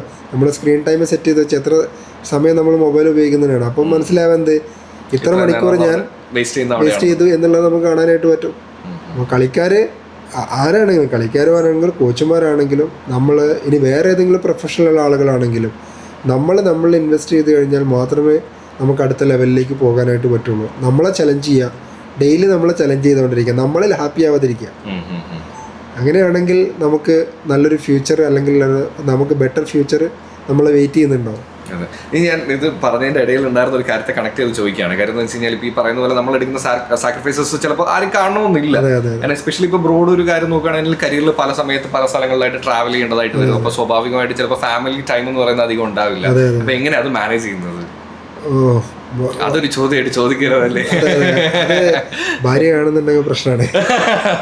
അതായത് പലപ്പോഴും നമുക്ക് ഓപ്പർച്യൂണിറ്റി ഉണ്ടാവുമെങ്കിലും വൈഫിനെ കൊണ്ടുപോകാൻ, പക്ഷെ നമ്മള് മാച്ചിന് പോകുന്ന സമയത്ത് നമ്മൾ ട്രാവൽ ചെയ്യേണ്ടി വരും. അപ്പോൾ പലപ്പോഴും ചെറിയ കുട്ടികളുണ്ടെങ്കിൽ അവർക്ക് ഒറ്റയ്ക്ക് നിൽക്കൽ ഭയങ്കര ബുദ്ധിമുട്ടാണ്. നമ്മൾ കേരളത്തിൽ നിൽക്കുന്ന പോലെയല്ല. ഞാൻ മുമ്പ് ഹൈദരാബാദും അതുപോലെ തന്നെ ബാംഗ്ലൂരിലൊക്കെ വർക്ക് ചെയ്യുന്ന സമയത്ത് അവിടുന്ന് അവർക്ക് എന്തെങ്കിലും ആവശ്യങ്ങൾ വന്നു കഴിഞ്ഞാൽ പുറത്തു പോകൽ ബുദ്ധിമുട്ടാണ്. പിന്നെ അവരുടെ എഡ്യൂക്കേഷൻ എന്ന് പറയുന്നത്, അപ്പോൾ വർക്ക് ലൈഫ് ബാലൻസ് എന്ന് പറയുന്നത് പലപ്പോഴും വളരെ ബുദ്ധിമുട്ടാണ്. തിയേറ്ററിൽ പോയി സിനിമ കണ്ടത് ലാസ്റ്റ് എന്നോട് ചോദിച്ചാല് എനിക്ക് പറയാൻ ചിലപ്പം കുറച്ച് സമയമെടുക്കും. കാരണം നമ്മള് ഗ്രൗണ്ടിൽ കാണിക്കുന്നതോ അല്ലെങ്കിൽ ട്രെയിൻ ചെയ്യുന്ന സമയമേ കാണുന്നുള്ളൂ. അതിന്റെ പുറകിലുള്ള പ്രിപ്പറേഷൻ, ഇപ്പൊ നിങ്ങൾ വരുമ്പോൾ ഞങ്ങൾ എന്ത് ചെയ്തോണ്ടിരിക്കുന്നു, ഞങ്ങള് അടുത്ത മാച്ചിലേക്കുള്ള പ്രിപ്പറേഷൻ ചെയ്തുകൊണ്ടിരിക്കുകയാണ്. അപ്പോൾ ഇത് അതായത് 8 to 9 hours മുകളിൽ നമ്മൾ ചെയ്യുന്നത്. അതിന് പുറമെ നമ്മുടെ പേഴ്സണൽ ഇതും നമ്മൾ എന്ത് ചെയ്യുന്നുണ്ട്, വർക്കൗട്ട് ചെയ്യണം, നമ്മൾ റീഡ് ചെയ്യണം, നമ്മുടെ ഒരു പേഴ്സണൽ ടൈം, ഫാമിലി, ഇതെല്ലാം കൂടി വരുന്ന സമയത്ത് വർക്ക് ലൈഫ് ബാലൻസ് എന്ന് പറയുന്നത് പലപ്പോഴും വളരെ ബുദ്ധിമുട്ടാണ്. പക്ഷേ ഒരുപാട് ആളുകൾ നല്ല എക്സാമ്പിളുകളുണ്ട് ഇതൊക്കെ ബാലൻസ് ചെയ്ത് പോകുന്നവർ. ഞാൻ സത്യത്തിൽ അതിൽ പറയുമ്പോൾ ഞാൻ ഫെയിലിയറാണ്. ഞാനൊരു വർക്കോളിക്കാണ് പറഞ്ഞു കഴിഞ്ഞാൽ. കാരണം ഞാൻ അതിൽ ഭയങ്കര ഫോക്കസ്ഡ് ആണ്. കാണുന്നുണ്ട്, കഴിഞ്ഞ പ്രശ്നമാണ്. പക്ഷെ വൈഫ് എന്നെ പലപ്പോഴും സപ്പോർട്ട് ചെയ്യാറുണ്ട്. അത് നമ്മുടെ ഒരു ഉയർച്ചയിൽ നമുക്കൊരു സ്ട്രെങ്ത് ഉണ്ടാവുമല്ലോ, അത് നമ്മുടെ ഫാമിലി തന്നെയാണ്. അവർ നമുക്ക് വേണ്ടി കുറെ സാക്രിഫൈസ് ചെയ്യുന്നതുകൊണ്ടാണ് നമുക്ക് അടുത്ത ലെവലുകളിലേക്ക് പോകാൻ വേണ്ടി പറ്റുന്നത്. ബ്രോ, ഇനിയിപ്പോൾ ഞാൻ അതിൽ ബ്രോനെ പോലുള്ള ഒരാളെ കാണുമ്പോൾ ചോദിക്കണമെന്ന് വിചാരിച്ചിട്ടുണ്ടാണ്. ഇപ്പോൾ AFCയുടെ ലൈസൻസ് ഹോൾഡർ ആണ്. അപ്പോൾ ഇതുപോലുള്ള ലൈസൻസിലേക്ക് അപ്ലൈ ചെയ്യേണ്ടത് എങ്ങനെയാണെന്നുള്ള കൺഫ്യൂഷനൊക്കെ. കാര്യം എനിക്ക് ഇങ്ങനെയുള്ള കാര്യങ്ങളൊക്കെ അറിയാൻ ഭയങ്കര ഇഷ്ടമാണ്. ഇപ്പോൾ ഓരോ കോഴ്സ്, ഇപ്പോൾ നമ്മുടെ ഇവിടെ ആണെങ്കിലും സ്പോർട്സ് മാനേജ്മെന്റ് എന്ന് പറയുന്ന കോഴ്സുകൾ തന്നെ അതിൽ വലിയ, ഇപ്പം നമ്മൾ അതിന്റെ ഡീറ്റെയിൽസ് എടുത്ത് നോക്കിക്കഴിഞ്ഞാൽ വലിയ രീതിയിലുള്ള സംഭവങ്ങളൊന്നുമില്ല. ഒരു കോഴ്സ് അങ്ങനെ ക്രിയേറ്റ് ചെയ്ത് വെച്ചിട്ടുണ്ടെന്നല്ലാതെ സത്യത്തിൽ അതിന് ഇപ്പോൾ സ്പെയിനിലേക്കും മറ്റു സ്ഥലങ്ങളിലും അതിന്റെ കോഴ്സിന്റെ ഡീറ്റെയിൽസ് എടുക്കുമ്പോൾ സ്പോർട്സ് മാനേജ്മെന്റ് അടിച്ചു തീരുന്നതിന് മുമ്പ് നമുക്ക് ഇഷ്ടം പോലെ കോഴ്സുകളാണ് വരുന്നത്. പക്ഷെ ഇവിടെ അതില്ല താനും. അപ്പൊ അതിന് എങ്ങനെയാ നമുക്ക് ഇപ്പൊ അപ്ലൈ ചെയ്യാനായിട്ട് പറ്റുക? അത് ഇതിലേക്ക് ഞാൻ വരുന്നത് തന്നെ നല്ല രസകരമായിട്ടാണ്. കാരണം ഞാൻ എൻ്റെ ഗ്രാജുവേഷൻ കഴിഞ്ഞത് ബിസിനസ് അഡ്മിനിസ്ട്രേഷനിലാണ്. ഓക്കെ. അങ്ങനെ മാസ്റ്റേഴ്സ് എനിക്ക് പുറത്ത് കിടക്കണം, ഫുട്ബോളിൽ തന്നെ നിൽക്കണം എന്നുള്ളൊരു കാഴ്ചപ്പാട് എനിക്കുള്ളത് കൊണ്ട് ഞാൻ യൂണിവേഴ്സിറ്റി ഓഫ് ലിവർപൂൾ ഉണ്ട്, UK MBA in football industry ഉണ്ട്. അപ്പോൾ 2008 ഞാൻ ഗ്രാജുവേഷൻ കഴിഞ്ഞത്. അങ്ങനെ 2008 ഞാൻ ജൂലൈ ഇൻടേക്കിൽ ബാംഗ്ലൂരിൽ അവർ വന്നപ്പോൾ ഞാൻ അവരുടെ ഡെലിഗേറ്റ്സിന് പോയി കണ്ടു. അപ്പോഴാണ് ഞാൻ മനസ്സിലാക്കുന്നത് നമുക്ക് പഠിക്കണം എന്നുണ്ടെങ്കിൽ നമുക്ക് സിമിലർ ഫീൽഡിൽ എക്സ്പീരിയൻസ് ഉണ്ടാവണം. അങ്ങനെ അവരെന്നോട് പറഞ്ഞു, Shafeeq, you can do one thing, you go and work in somewhere, then you can apply in 2010. അങ്ങനെയാണ് ഞാൻ ഫുട്ബോളിലേക്ക് വരുന്നത്. അങ്ങനെ നോക്കുന്ന സമയത്ത് നമ്മുടെ നാട്ടിൽ ഇങ്ങനെ വർക്ക് ചെയ്യുന്ന ആരുമില്ല. അപ്പോൾ നമ്മളെ സംബന്ധിച്ചൊരു ക്ലബ്ബ് എന്ന് പറയുന്നത് ഒരു കോച്ചും കുറച്ച് കളിക്കാരുമാണ്. അതായത് ക്ലബ് കൾച്ചർ എന്ന് പറയുന്ന ഒരു സാധനം നമുക്ക് വന്നിട്ടില്ല. ക്ലബ് എന്ന് പറയുന്നത് കോച്ചും കളിക്കാരും അല്ല. ക്ലബ് എന്ന് പറയുന്നത് അതിന് മുകളിലാണ്. ഇപ്പൊ നിങ്ങളെ ഇവിടെ കൊണ്ടുവന്നത് ഞങ്ങളുടെ മീഡിയ മാനേജറാണ്. അങ്ങനെ ഒരു സാധനം എത്ര ട്രെയിനിങ് സെന്ററുകൾക്ക്, അതുകൊണ്ടാണ് ട്രെയിനിങ് സെന്റർ എന്ന് പറഞ്ഞത്. നമ്മൾ അക്കാഡമി ആണെങ്കിലും ക്ലബ്ബുകളാണ് പറയുന്നതെന്നുണ്ടെങ്കിൽ നമുക്കൊരിക്കലും അതെന്തല്ല, അതൊന്നും ആ ഒരു പൂർണ്ണ അർത്ഥത്തിലുള്ള സാധനങ്ങളല്ല. ഇപ്പൊ നിങ്ങൾക്ക് നോക്കുകയാണെങ്കിൽ നമ്മുടെ കണ്ണൂർ വാരിയേഴ്സിൽ നമുക്ക് ടെക്നിക്കൽ ടീമുണ്ട്. ടെക്നിക്കൽ സൈഡ് എന്ന് പറയുന്നത് ക്ലബിന്റെ ഒരു സൈഡ് മാത്രമാണ്. കളിക്കാരെന്ന് പറയുന്ന ഒരു സൈഡാണ്. മാർക്കറ്റിംഗ്, കൊമേഴ്ഷ്യൽ, അതുപോലെ റവന്യൂ ഇതിൽ വരുന്നത്, പിന്നെ മീഡിയ, മെഡിക്കൽ ടീം, ഇതൊക്കെ സെപ്പറേറ്റാ. ഇതെല്ലാം കൂടി ചേരുന്നതാണ് ഇത് ഒരു ക്ലബ്ബ് എന്ന് പറയുന്നത്. അങ്ങനെ 2 വർഷം ഞാൻ അവിടെ വർക്ക് ചെയ്തു. അപ്പോഴാണ് ഇതിൽ അധികം വർക്ക് ചെയ്യാനൊന്നുമില്ല. എനിക്കുള്ളത് അവർക്കൊരു സ്ട്രക്ചർ ഉണ്ടാക്കി കൊടുക്കുക, പിന്നെ ഓപ്പറേഷണൽ കാര്യങ്ങൾ, പാരൻസിനെ എങ്ങനെ മീറ്റ് ചെയ്യണം, അങ്ങനത്തെ കാര്യങ്ങളൊക്കെ ആയിരുന്നു ഞാൻ അന്ന് ചെയ്തുകൊണ്ടിരുന്നത്. അത് കഴിഞ്ഞ് 2010 ഞാൻ അപ്ലൈ ചെയ്തപ്പോൾ അവർ 1 വർഷം കൂടി നീട്ടി, 3 വർഷം എന്നുള്ളതാക്കി. 2011 എനിക്ക് അവിടെ ഇത് അഡ്മിഷൻ കിട്ടി കഴിഞ്ഞപ്പോഴേക്കും ഞാൻ ഫുട്ബോൾ കോച്ചിങ്ങിലേക്ക് തിരിഞ്ഞിരുന്നു. 2012 ആയപ്പോഴേക്കും ഞാൻ ലൈസൻസ് എടുത്തു. അപ്പോൾ എനിക്ക് കൂടുതൽ ഇൻട്രസ്റ്റിംഗ് ഇതിനോടായി. അങ്ങനെ ഈ ലൈസൻസിന് അപ്ലൈ ചെയ്യാനുള്ള ഒരു ബേസിക് സംഭവം എന്തുവാ? 18 വയസ്സായാൽ ബേസിക് ഫുട്ബോളിംഗ് അറിയുന്ന ആളുകൾക്ക് എല്ലാവർക്കും അപ്ലൈ ചെയ്യാം. ഫുട്ബോൾ അറിയണമെന്നില്ല, പക്ഷേ ഇതിനകത്ത് നമ്മൾ ഇപ്പോൾ ഇന്ത്യയിലെ ഏറ്റവും ലൈസൻസ് എന്ന് പറയുന്നത് ഏറ്റവും താഴെ ലോ ലെവൽ ഗ്രേഡ് എന്ന് പറയുന്നത് ഡി ലൈസൻസ് ആണ്. അത് ആദ്യം ഇ ലൈസൻസ് ആയിരുന്നു. ഇപ്പോൾ അതിനുശേഷം CBA എന്നായിരുന്നു. ഞാനൊക്കെ ചെയ്യുന്ന സമയത്ത് AFC ആയിരുന്നു ഇത് തന്നുകൊണ്ടിരുന്ന ലൈസൻസ്. ഇപ്പോൾ നമുക്ക് അസോസിയേഷൻ MA അസോസിയേഷനുകൾക്ക് AFCയുടെ കൺവെൻഷൻ പ്രകാരം സ്വന്തമായിട്ട് കരിക്കുലം ഉണ്ടാക്കാം. പണ്ട് ഏഷ്യൻ ഫുട്ബോൾ കോൺഫെഡറേഷൻ ഒരു ലൈസൻസ് ഉണ്ടാക്കും. അത് ഇന്ത്യ ഇവിടെയുള്ള 47 മെമ്പർ അസോസിയേഷനുകൾ ഫോളോ ചെയ്യുമായിരുന്നു. ഇന്ന് അതത് രാജ്യങ്ങൾ എന്ത് ചെയ്യുന്നുണ്ട്, അവരുടെ തന്നെ ഇത് ചെയ്യുന്നുണ്ട്. അപ്പോൾ ഇന്ന് നമുക്ക് ഓൾ ഇന്ത്യ ഫുട്ബോൾ ഫെഡറേഷൻ്റെ കോച്ചസിൻ്റെ പോർട്ടലുണ്ട്. നമുക്ക് ആസ് എ പേഴ്സൺ അതിനകത്ത് രജിസ്റ്റർ ചെയ്യാം. അതിൽ രജിസ്റ്റർ ചെയ്ത് ബേസിക് ലൈസൻസിന് നമുക്ക് അപ്ലൈ ചെയ്യാനായിട്ട് പറ്റും. ബേസിക് ലൈസൻസ് വരുന്നത് ലോക്കൽ അസോസിയേഷൻ ത്രൂ ആണ്. അപ്പോൾ ഇവിടെ കേരള ഫുട്ബോൾ അസോസിയേഷനാണ് അത് ചെയ്യുന്നത്. അപ്പോൾ അവർക്ക് കോച്ച് എഡ്യൂക്കേഷൻ ഡിപ്പാർട്ട്മെൻ്റ് ഉണ്ട്. നമുക്ക് ആപ്ലിക്കേഷൻ കൊടുത്തു കഴിഞ്ഞാൽ ഉടനെ അവർക്ക് ആ ഇതിലേക്ക് വരാം, ചാനലിലേക്ക് വരാം. അതിലൂടെ വന്നു കഴിഞ്ഞാൽ പിന്നെ നമുക്ക് എല്ലാ സിസ്റ്റത്തിലാണ്. പിന്നെ നമുക്ക് C ലൈസൻസ് നമുക്ക് ഇതിലുണ്ടെങ്കിൽ കാണാം, നമുക്ക് അപ്ലൈ ചെയ്യാം. അപ്പോൾ അവരോട് സ്ക്രൂട്ടിനി ചെയ്യും. ഓൾ ഇന്ത്യ ഫുട്ബോൾ ഫെഡറേഷൻ്റെ ഡിപ്പാർട്ട്മെൻറ്റ് അവർ സ്ക്രൂട്ടിനി ചെയ്തതിനു ശേഷം നമുക്ക് സെലക്ട് ചെയ്യും, അല്ലെങ്കിൽ റിജക്റ്റ് ചെയ്യും. സെലക്ട് ചെയ്ത് കഴിഞ്ഞാൽ നമുക്ക് ആ പർട്ടിക്കുലർ സ്റ്റേറ്റിൽ പോയിട്ട് ചെയ്യാം. പിന്നെ BU അങ്ങനെ തന്നെയാണ്. അപ്പോൾ അതിനിടയിൽ ഒരു ഗ്യാപ്പ് ഉണ്ട്. D കഴിഞ്ഞ് 6 മാസം, C കഴിഞ്ഞ് 1 വർഷം. അതെ, ഇത്ര വർഷം നമ്മൾ വർക്ക് ചെയ്തിട്ടാണ് നമ്മൾ എന്ത് ചെയ്യുന്നത്, അതിലേക്ക് പോകുന്നത്. നമ്മൾ നേരത്തെ അതിന്റെ ഇൻ ബിറ്റ്വീൻ ഞാൻ ചോദിച്ചാൽ മറ്റേ കഥ പറഞ്ഞ് തീർത്തില്ലായിരുന്നു. 3 വർഷത്തിന്റെ ഗ്യാപ്പ് കഴിഞ്ഞ് പിന്നെ അപ്പോഴേക്കും കോച്ചിങ്ങിലേക്ക് എനിക്ക് കൂടുതൽ ഇഷ്ടമായി. കാരണം അവിടെ നമുക്ക് ഓപ്പറേഷണലി മാനേജ്മെന്റ് വൈസ്, കാരണം എനിക്കും അറിവ് കുറവാണ്. നമ്മളോട് ഇവർ എക്സ്പീരിയൻസ് ചെയ്യാൻ പറയണത്, എക്സ്പീരിയൻസ്ഡ് ആയ ആളുകളുടെ കൂടെ നമ്മൾ വർക്ക് ചെയ്യുമ്പോൾ നമുക്ക് ആ ഒരു എഡ്യൂക്കേഷൻ എടുക്കുന്നത് വർത്തായിരിക്കും. അതായത് നമ്മൾ അവിടെ പോയി കഴിഞ്ഞാൽ പിന്നെ നമുക്ക് എന്തൊക്കെ സംശയങ്ങളോ ചലഞ്ചുകളോ ഹഡിലുകളോ ഇവിടെ ഉണ്ടായിരുന്നോ അതുകൂടെ പഠിക്കാനാണ് നമ്മൾ അവിടെ പോകുന്നത്. മറ്റേത് നമ്മൾ ഇപ്പം ഞാൻ അത് കഴിഞ്ഞ് ഞാൻ ഫിസിക്കൽ എഡ്യൂക്കേഷനിലേക്ക് തിരിഞ്ഞു. കാരണം അന്നും ഫുട്ബോൾ ഒരു ഫുൾ ടൈം പ്രൊഫഷനായി മാറിയിട്ടില്ല. അങ്ങനെ ഞാൻ BPEd ചെയ്തു, MPEd ചെയ്തു, MPhil ചെയ്തു. അതിങ്ങനെ പഠിച്ചുകൊണ്ടിരിക്കുന്നതിന് ഇടയിൽ പോകുന്നു. 2016 മുതൽ ഫുൾ ടൈം ഫുട്ബോളിലാണ്. അപ്പോൾ അന്ന് എനിക്ക് അവിടെ പോകാൻ പറ്റാതിരുന്ന് ഞാനിതിലേക്ക് വന്നു. എനിക്ക് തോന്നുന്നു ഒരുപാട് ആളുകൾ, അതിനുശേഷം ഒരുപാട് യൂണിവേഴ്സിറ്റികൾ എനിക്ക് തോന്നുന്നു മാഡ്രിഡിലുണ്ട്, ബാഴ്സലോണയിലുണ്ട്. അതിനൊക്കെ ശേഷം ലിവർപൂൾ യൂണിവേഴ്സിറ്റിക്ക് ശേഷം വന്ന ഇതാണ്. ലിവർപൂൾ യൂണിവേഴ്സിറ്റി എനിക്ക് തോന്നുന്നു ഒരുപാട് കാലമായിട്ട് ഫുട്ബോൾ ഇൻഡസ്ട്രിയിൽ MBA കൊടുക്കുന്നുണ്ട്. അതെ. അവര് നല്ല റാങ്കിങ്ങുള്ള യൂണിവേഴ്സിറ്റിയാണ്. എനിക്കിപ്പോഴും അവിടെ അലുമിനി ഉള്ള ആളുകളായിട്ട് നല്ല കണക്ഷൻ ഉണ്ട്. അപ്പോൾ എൻ്റെ കഴിഞ്ഞ പ്രാവശ്യം എൻ്റെ അവിടെ ശ്രീനിധിയിൽ വർക്ക് ചെയ്തിട്ടുള്ള ഒരു മീഡിയ മാനേജർ അവിടെ ഫുട്ബോൾ ഇൻഡസ്ട്രിയിൽ MBA ചെയ്യുന്നുണ്ട്.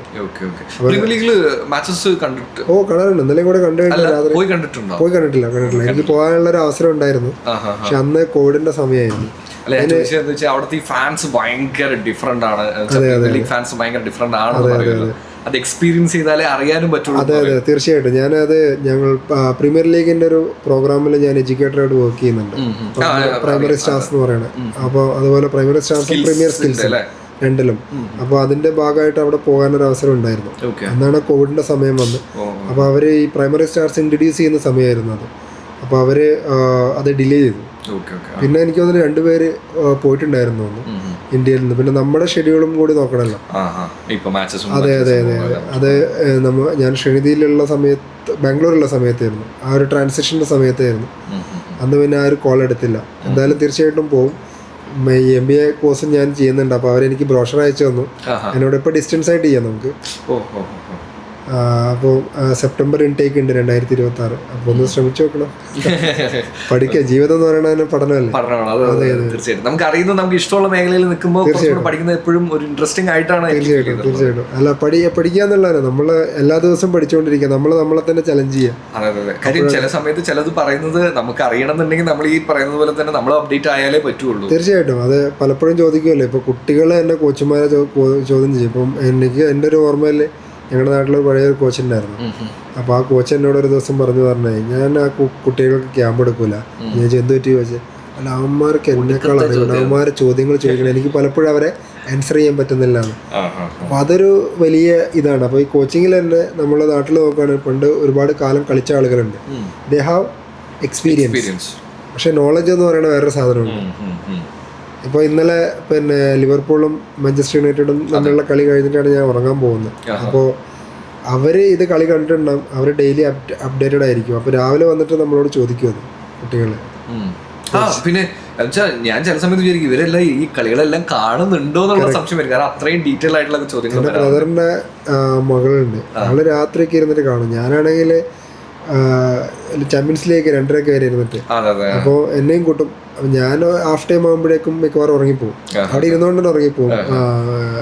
പക്ഷേ അവള് ഫുൾ ടൈം ഇരുന്നിട്ട് അവൾ എന്നെ പുഷ് ചെയ്യും. അത് എന്നെ പുഷ് ചെയ്യും. അത് അതാ അത്തരത്തിലും താല്പര്യമുള്ള ആളുകൾ നമ്മുടെ ഇതിലുണ്ട്, സൊസൈറ്റിയിലുണ്ട്.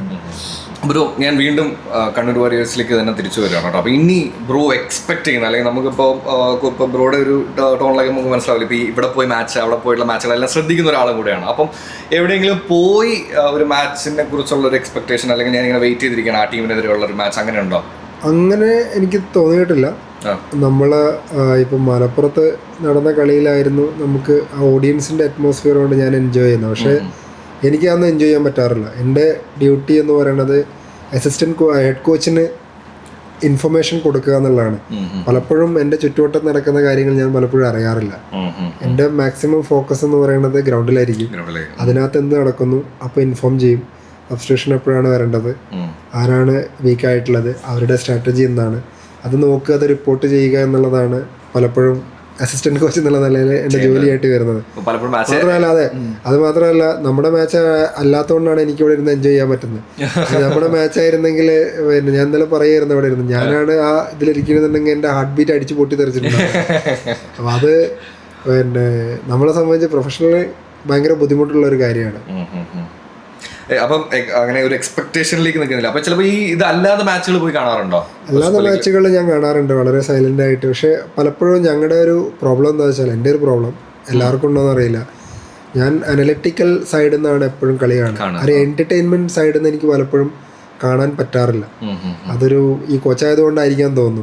ഇന്നലെ ഇരുന്നപ്പോഴും കോച്ച് കൂടെ ഇരിക്കുമ്പോൾ ഞങ്ങൾ രണ്ടുപേരും കൂടി യുണൈറ്റഡും ലിവർപൂളും തമ്മിലുള്ള കളി കാണുമ്പോഴും ഞങ്ങൾ പറയുന്നത് അതിലുണ്ടായിരുന്ന പോസിബിലിറ്റീസും പ്രോബബിലിറ്റീസും, അവരെങ്ങനെ വരുന്നു, അവരെങ്ങനെ കളിക്കുന്നു, അവരെങ്ങനെ ഡിഫെൻഡ് ചെയ്യുന്നു, അവരെങ്ങനെ അറ്റാക്ക് ചെയ്യുന്നു, സെറ്റ് പീസിൽ അവരുടെ ഓർഗനൈസ്. അപ്പോൾ പലപ്പോഴും നമ്മൾ കുറച്ചുകൂടെയൊക്കെ ഒരു കോച്ചിങ് സൈഡിലേക്ക് പോവാണ്.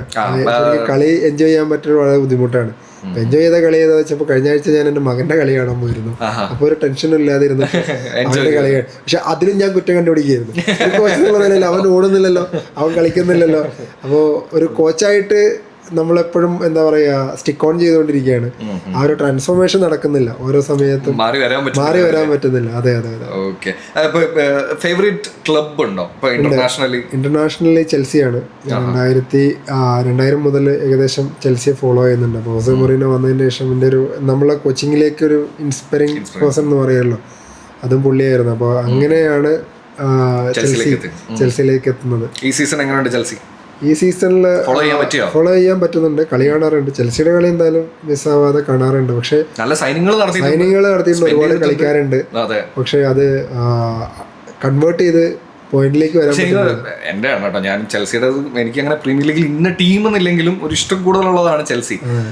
എനിക്ക് തോന്നുന്നു സൈനിങ്ങൾ ഒരുപാട് നടത്തിയെങ്കിലും കുറച്ചും കൂടെ യങ്സ്റ്റേഴ്സ് ആയതിന്റെ ഒരു പ്രശ്നം ഉണ്ടെന്ന് തോന്നുന്നുണ്ട്.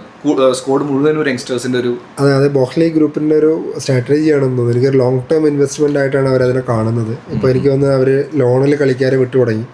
കുറച്ച് കളിക്കാരൊക്കെ ലോണിൽ വിട്ടിട്ട് ഇപ്പം റഹീം സ്റ്റെർലിംഗ് ഉണ്ട്. റഹീം സ്റ്റെർലിംഗ് ഈവൻ ടീം ഫോട്ടോയിൽ വരെ വരാൻ പറ്റുന്നില്ല. അതായത് നമ്മള് അതായത് ലെവലിൽ കളിക്കാൻ പറ്റുന്ന ഒരു കളിക്കാരനെയാണ് നമ്മൾ പറയണത്. അവരുടെ സ്ട്രാറ്റജി എന്താണെന്ന് മനസ്സിലാവുന്നില്ല. അപ്പോൾ കഴിഞ്ഞ ക്ലബ് വേൾഡ് കപ്പ് ചാമ്പ്യൻഷിപ്പിനകത്ത് നമ്മൾ നോക്കുകയാണെങ്കിൽ ആ ചാമ്പ്യൻഷിപ്പ് വിൻ ചെയ്യാൻ പറ്റിയത് ആ യൂത്തിൻ്റെ ഒരു പവറായിരുന്നു. ഇപ്പോൾ നമ്മൾ കോൾപാമർ അതിൽ സ്റ്റാർ ആയിരുന്നു, കഴിഞ്ഞ സീസണിൽ സ്റ്റാർ ആയിരുന്നു. ഇപ്പം ബെഞ്ചിലേക്കാണ് വരുന്നത്, പരിക്കുവാണ്, ബെഞ്ചിലേക്കാണ് വരുന്നത്. അപ്പോൾ അത് ടീമിനെ ബാധിക്കുന്നുണ്ട്. സ്വാഭാവികമായിട്ടും അത് ആരാധകൻ എന്നുള്ള നിലയിൽ ടെൻഷൻ ഉണ്ട്. എക്സ്പെക്ടേഷൻ എന്താണ് ഈ സീസണിൽ പ്രീമിയർ ലീഗ് ആര് തൂക്കുമായിരിക്കും? പ്രീമിയർ ലീഗ് സ്വാഭാവികമായിട്ട് ചെൽസി തൂക്കുമല്ലോ. ചെൽസിയാണ് കേട്ടോ. പക്ഷെ ഞാൻ ഇങ്ങനെ പറഞ്ഞത് ചെൽസി ഓർ ആഴ്സണൽ ആയിരിക്കും എന്നുള്ളത്. ആഴ്സണലിനെ കുറിച്ച് എനിക്ക് പേടിയില്ല. ആഴ്സണൽ അവരെപ്പോഴും ടേബിൾ ടോപ്പില് മിഡിലിൽ വരെ നിൽക്കും. അത് കഴിഞ്ഞ് അവർ തന്നെ ആഴ്സണൽ അതുകൊണ്ട് പ്രശ്നം. അതെ നമുക്ക് ആഴ്സണലിന് കപ്പ് വേണമെങ്കിൽ കപ്പ് എൻ്റെ ആഴ്സണൽ ഫ്രണ്ട്സ് ഉണ്ട്, അവരോടെല്ലാം ഇപ്പം ഞാൻ പറയാറുണ്ട് കപ്പ് ഞാൻ മേടിച്ചു തരാറുണ്ട്. പക്ഷേ കഴിഞ്ഞ സീസണുകളിൽ നിന്നൊക്കെ ആഴ്സണലിന് ഒരു ഡിഫറൻസ് ഉണ്ടായിരുന്നു. വെച്ചാൽ അവരെപ്പോഴും പറയുന്നുണ്ടല്ലോ ഗോൾ കൺവേർട്ട് ചെയ്യാൻ പറ്റാത്തതാണ് ആഴ്സണലിന്റെ ഒരു വലിയ പ്രശ്നമായിട്ടുണ്ടായിരുന്നത്. അത് അവർ ഏകദേശം ഒക്കെ ക്ലിയർ ചെയ്തിട്ടുണ്ട്. സെറ്റ് പീസ് മാനേജ്മെന്റ് ഒക്കെ അടിപൊളിയാണ്. അവർ വിൻ ചെയ്യുന്നത് സെറ്റ് പീസിലാണ് കൂടുതലും. അപ്പോൾ എനിക്ക് തോന്നുന്നുണ്ട് അവർ വരാനുള്ള പ്രോബബിലിറ്റി ഉണ്ട്. പക്ഷെ ഞാൻ വിട്ടുകൊടുക്കൂല. ചെൽസി മനസ്സിൽ വരെ നമ്മളെ ചിന്തിക്കൂല, സമ്മതിക്കില്ല. ഞാൻ എന്റെ ചെരുപ്പുണ്ട്, ഞാൻ ആസനലിന്റെ ചെരുപ്പായിട്ടില്ല, അത് ചെരുപ്പ് ഇട്ടിരിക്കണേ എന്റെ കാലിൽ കിടക്കട്ടെ വെച്ചിട്ട് തലയിൽ വെക്കില്ലല്ലോ, തലയിലൊരിക്കലും വെക്കല, ചെരുപ്പ് കാലിൽ വെക്കുള്ളൂ. അപ്പൊ അത് ആ ഒരു റിവർ ഇപ്പോഴും ഉണ്ട്. അത് ഉണ്ടാവണമല്ലോ, എന്നാലും ഫുട്ബോൾ അതൊരു ബ്യൂട്ടി ഓഫ് ഫുട്ബോൾ എന്നും കൂടെയാണ് പറയണത്. അതെ അതെ അതെ. ലാലിഗ ഫോളോ ചെയ്യാറുണ്ടോ? ലാലിഗയിലെ മാഡ്രിഡ് ഫാനാണ്. മാഡ്രിഡ് ഫാനാണ്. നമ്മൾ മൊത്തത്തിൽ അങ്ങോട്ടും ഇങ്ങോട്ടും എതിരാണ്. ഞാൻ ബാസയാണ്. അതെ അതെ. ഇന്നലെ കോച്ചനോട് പറഞ്ഞു നമുക്ക് മിനിയാത് കോച്ചനോട് പറഞ്ഞു നമുക്ക് ബാസ്രം, ഞാൻ പറഞ്ഞു കാണൂലായിരുന്നു. ഞാൻ കളി വെച്ച് കൊടുത്തിട്ട് ഞാൻ പോയി. ഞാൻ ഒരു എന്താ പറയാ, അത് എനിക്ക് തോന്നുന്നത് 2004, 2005, 2006 ആ സമയത്ത് ബ്രസീലിലെ കുറെ കളിക്കാരുണ്ടായിരുന്നു, റോബർട്ടോ കാർലോസ്. അപ്പൊ അവരൊക്കെ എൻ്റെ ഒരു റൊണാൾഡോ, അവരൊക്കെ എൻ്റെ ഒരു മോഡലുകളായിരുന്നു. അതായത് നമ്മൾ ഫോളോ ചെയ്യുന്ന ആൾക്കാരായിരുന്നു. അപ്പൊ അതുകൊണ്ട് അങ്ങനെ ആയതാണ്. ഈ സീസൺ അടിക്കും. പക്ഷേ സാബിയുടെ പിള്ളേർക്ക് പറ്റുമോ? അത് കളി കാണുമ്പോൾ കളി എൻറ്റയർലി ഡിഫറെന്റ് ആണ്. ഇപ്പൊ നമുക്ക് പ്രീമിയർ ലീഗിൽ തന്നെ നമുക്ക് പ്രെഡിക്ട് ചെയ്യാൻ പറ്റുന്നില്ല. ഇപ്പൊ ഇന്നലെ ലിവർപൂളിനെ മാഞ്ചസ്റ്റർ യുണൈറ്റഡ് അടിച്ചു. പക്ഷേ ലിവർപൂളിന് കഴിഞ്ഞ 3 മാച്ചുകളായിട്ട് കൺസിസ്റ്റൻസി ഇല്ല. അതായത് തോൽവിയിൽ കൺസിസ്റ്റൻസി ഉണ്ടെങ്കിലും വിന്നിങ്ങിൽ കൺസിസ്റ്റൻസി വരുന്നില്ല. പക്ഷെ ഞാൻ പറയണത് ടീമുകൾ തമ്മിൽ അങ്ങോട്ടും ഇങ്ങോട്ടും തമ്മിലുള്ള ഒരു പ്രീമിയർ ലീഗ് നമുക്ക് പ്രഡിക്ട് ചെയ്യാൻ പറ്റുന്നില്ല. ഇപ്പൊ ആർസണലാണ് അങ്ങനെ പോകുന്നത്. പക്ഷെ ആർസണൽ ആയതുകൊണ്ട് നമുക്കൊരു പ്രതീക്ഷയുണ്ട് ലാസ്റ്റിലേക്ക് താഴേക്ക് വരുന്നുള്ളത്. പക്ഷെ ഇപ്രാവശ്യം എനിക്ക് എന്തോ ഒരു ഞാൻ ചെൽസി ഓർ ഈ ആർസണൽ എന്നുള്ളത് പറയാൻ കാര്യം എന്ന് വെച്ച് കഴിഞ്ഞാൽ ചെൽസിയുടെ സൈനിങ്ങുകൾ കണ്ടിട്ട് ഞാൻ ഈ ക്ലബ് വേൾഡ് കപ്പ് വരുന്ന സമയത്ത് തന്നെ ഇതൊക്കെ ചിലപ്പോൾ വേസ്റ്റ് ആയിരിക്കും എന്ന് പറഞ്ഞ് ഭയങ്കരമായിട്ട് മീഡിയസിലെല്ലാം പൊക്കോണ്ടിരുന്നതാണ്. പക്ഷെ അപ്പോഴും ആ യങ്സ്റ്റേഴ്സിന്റെ ഒരു എനർജി ഉണ്ടല്ലോ, അത് ഒരിക്കലും PSC ചിലപ്പോൾ തടയാൻ പറ്റില്ല എന്നുള്ളത് മാത്രമല്ല ലോങ് ടേം പ്രൊജക്ട് ആണ് സമയത്ത്. ഒരു ഇവർക്ക് ഈ കളിക്കാരൊക്കെ തന്നെ കമ്പൈൻ ചെയ്ത് സീസൺ വരുന്ന സമയത്ത് അത് വലിയ ഇമ്പാക്ട് ഉണ്ടാക്കും. അപ്പം ലാലിഗയിൽ പ്രഡിക്റ്റ് ചെയ്യുന്നില്ല? ലാലിഗയിൽ പ്രഡിക്റ്റ് ചെയ്യുന്നില്ല. ഇല്ല. ഓക്കെ. ബുണ്ടസ്ലീഗ ഞാൻ ഫോളോ ചെയ്യാറില്ല. പൊതുവെ കുറവാണ്. അതെ, അത് ഒന്ന് ബ്രോഡ്കാസ്റ്റിംഗ്, അതിനാൽ നമുക്ക് കിട്ടുന്ന ചാനലുകളും പിന്നെ നമുക്ക് പാരലലി നടക്കുന്നുണ്ട്. ഇപ്പൊ നിങ്ങൾ കൊമേഴ്ഷ്യൽ സൈഡ് നോക്കുകയാണെങ്കിൽ ലാലിഗയും പ്രീമിയർ ലീഗ് കാലങ്ങൾക്ക് മുമ്പേ ഏഷ്യൻ ടൈമിങ്ങിലേക്ക് മാറി. ബുണ്ടസ്ലീഗയും അതുപോലെ തന്നെ ലാലിഗയും ഇപ്പൊ റീസെന്റ് ആയിട്ട് മാറിയിട്ടുള്ളത്.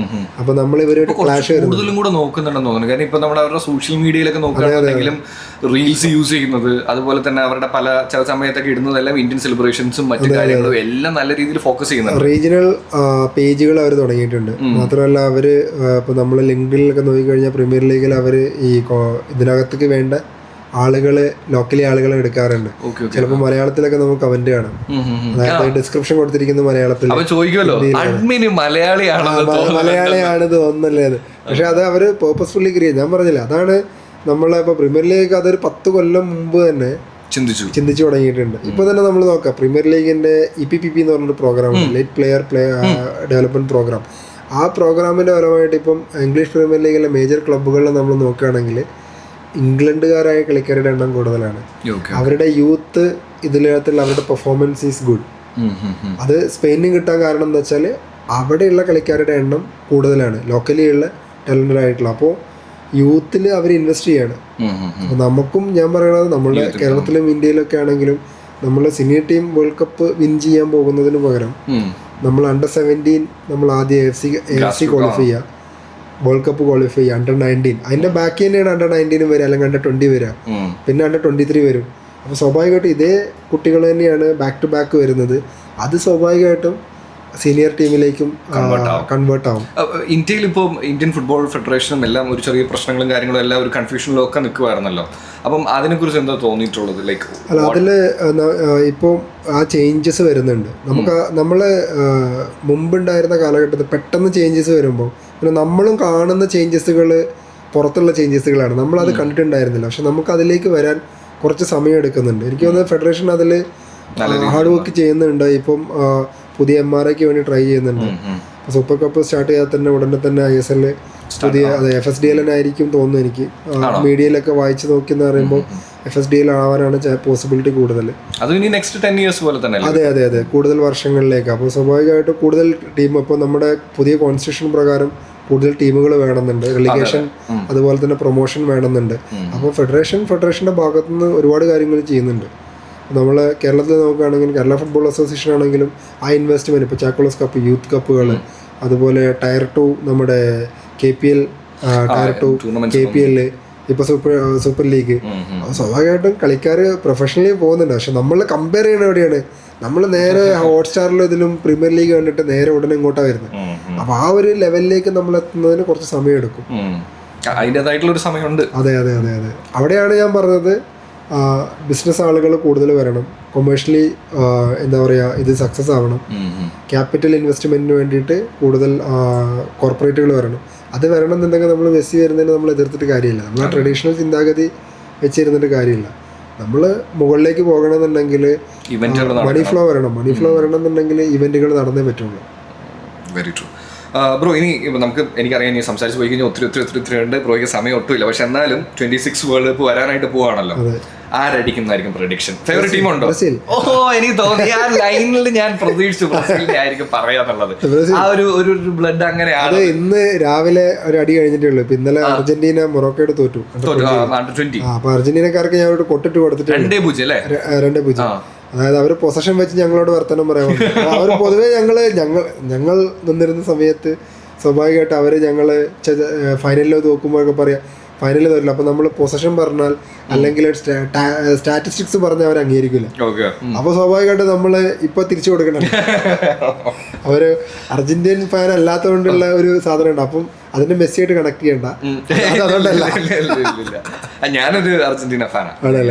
ഞാൻ ഞങ്ങള് ബ്രസീലുകാർ കുറച്ചേ ഉള്ളൂ. പക്ഷെ ഞങ്ങൾ ഭയങ്കര ലൗഡാണ്. കുറച്ചുള്ളൂ, നിങ്ങൾ അത്യാവശ്യം ആളുണ്ട്. അല്ല, ഞങ്ങളെ നാട്ടില് ഞങ്ങൾ കുറച്ചാള്, പക്ഷെ ഞങ്ങൾ ലൗഡാണ്. അർജന്റീനക്കാർ കുറെ ഉണ്ട്. ഒരു 10 ആള് വന്നാലും ഞങ്ങൾ ഒരാൾ മതി.